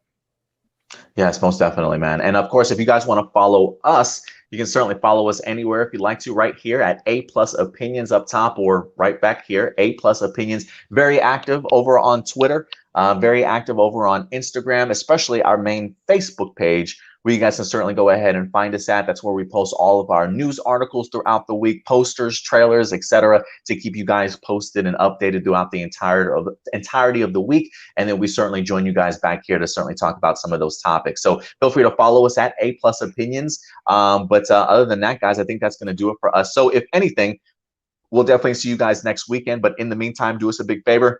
Take care of yourselves, take care of each other, and keep it A+. We'll talk to you guys later. Bye.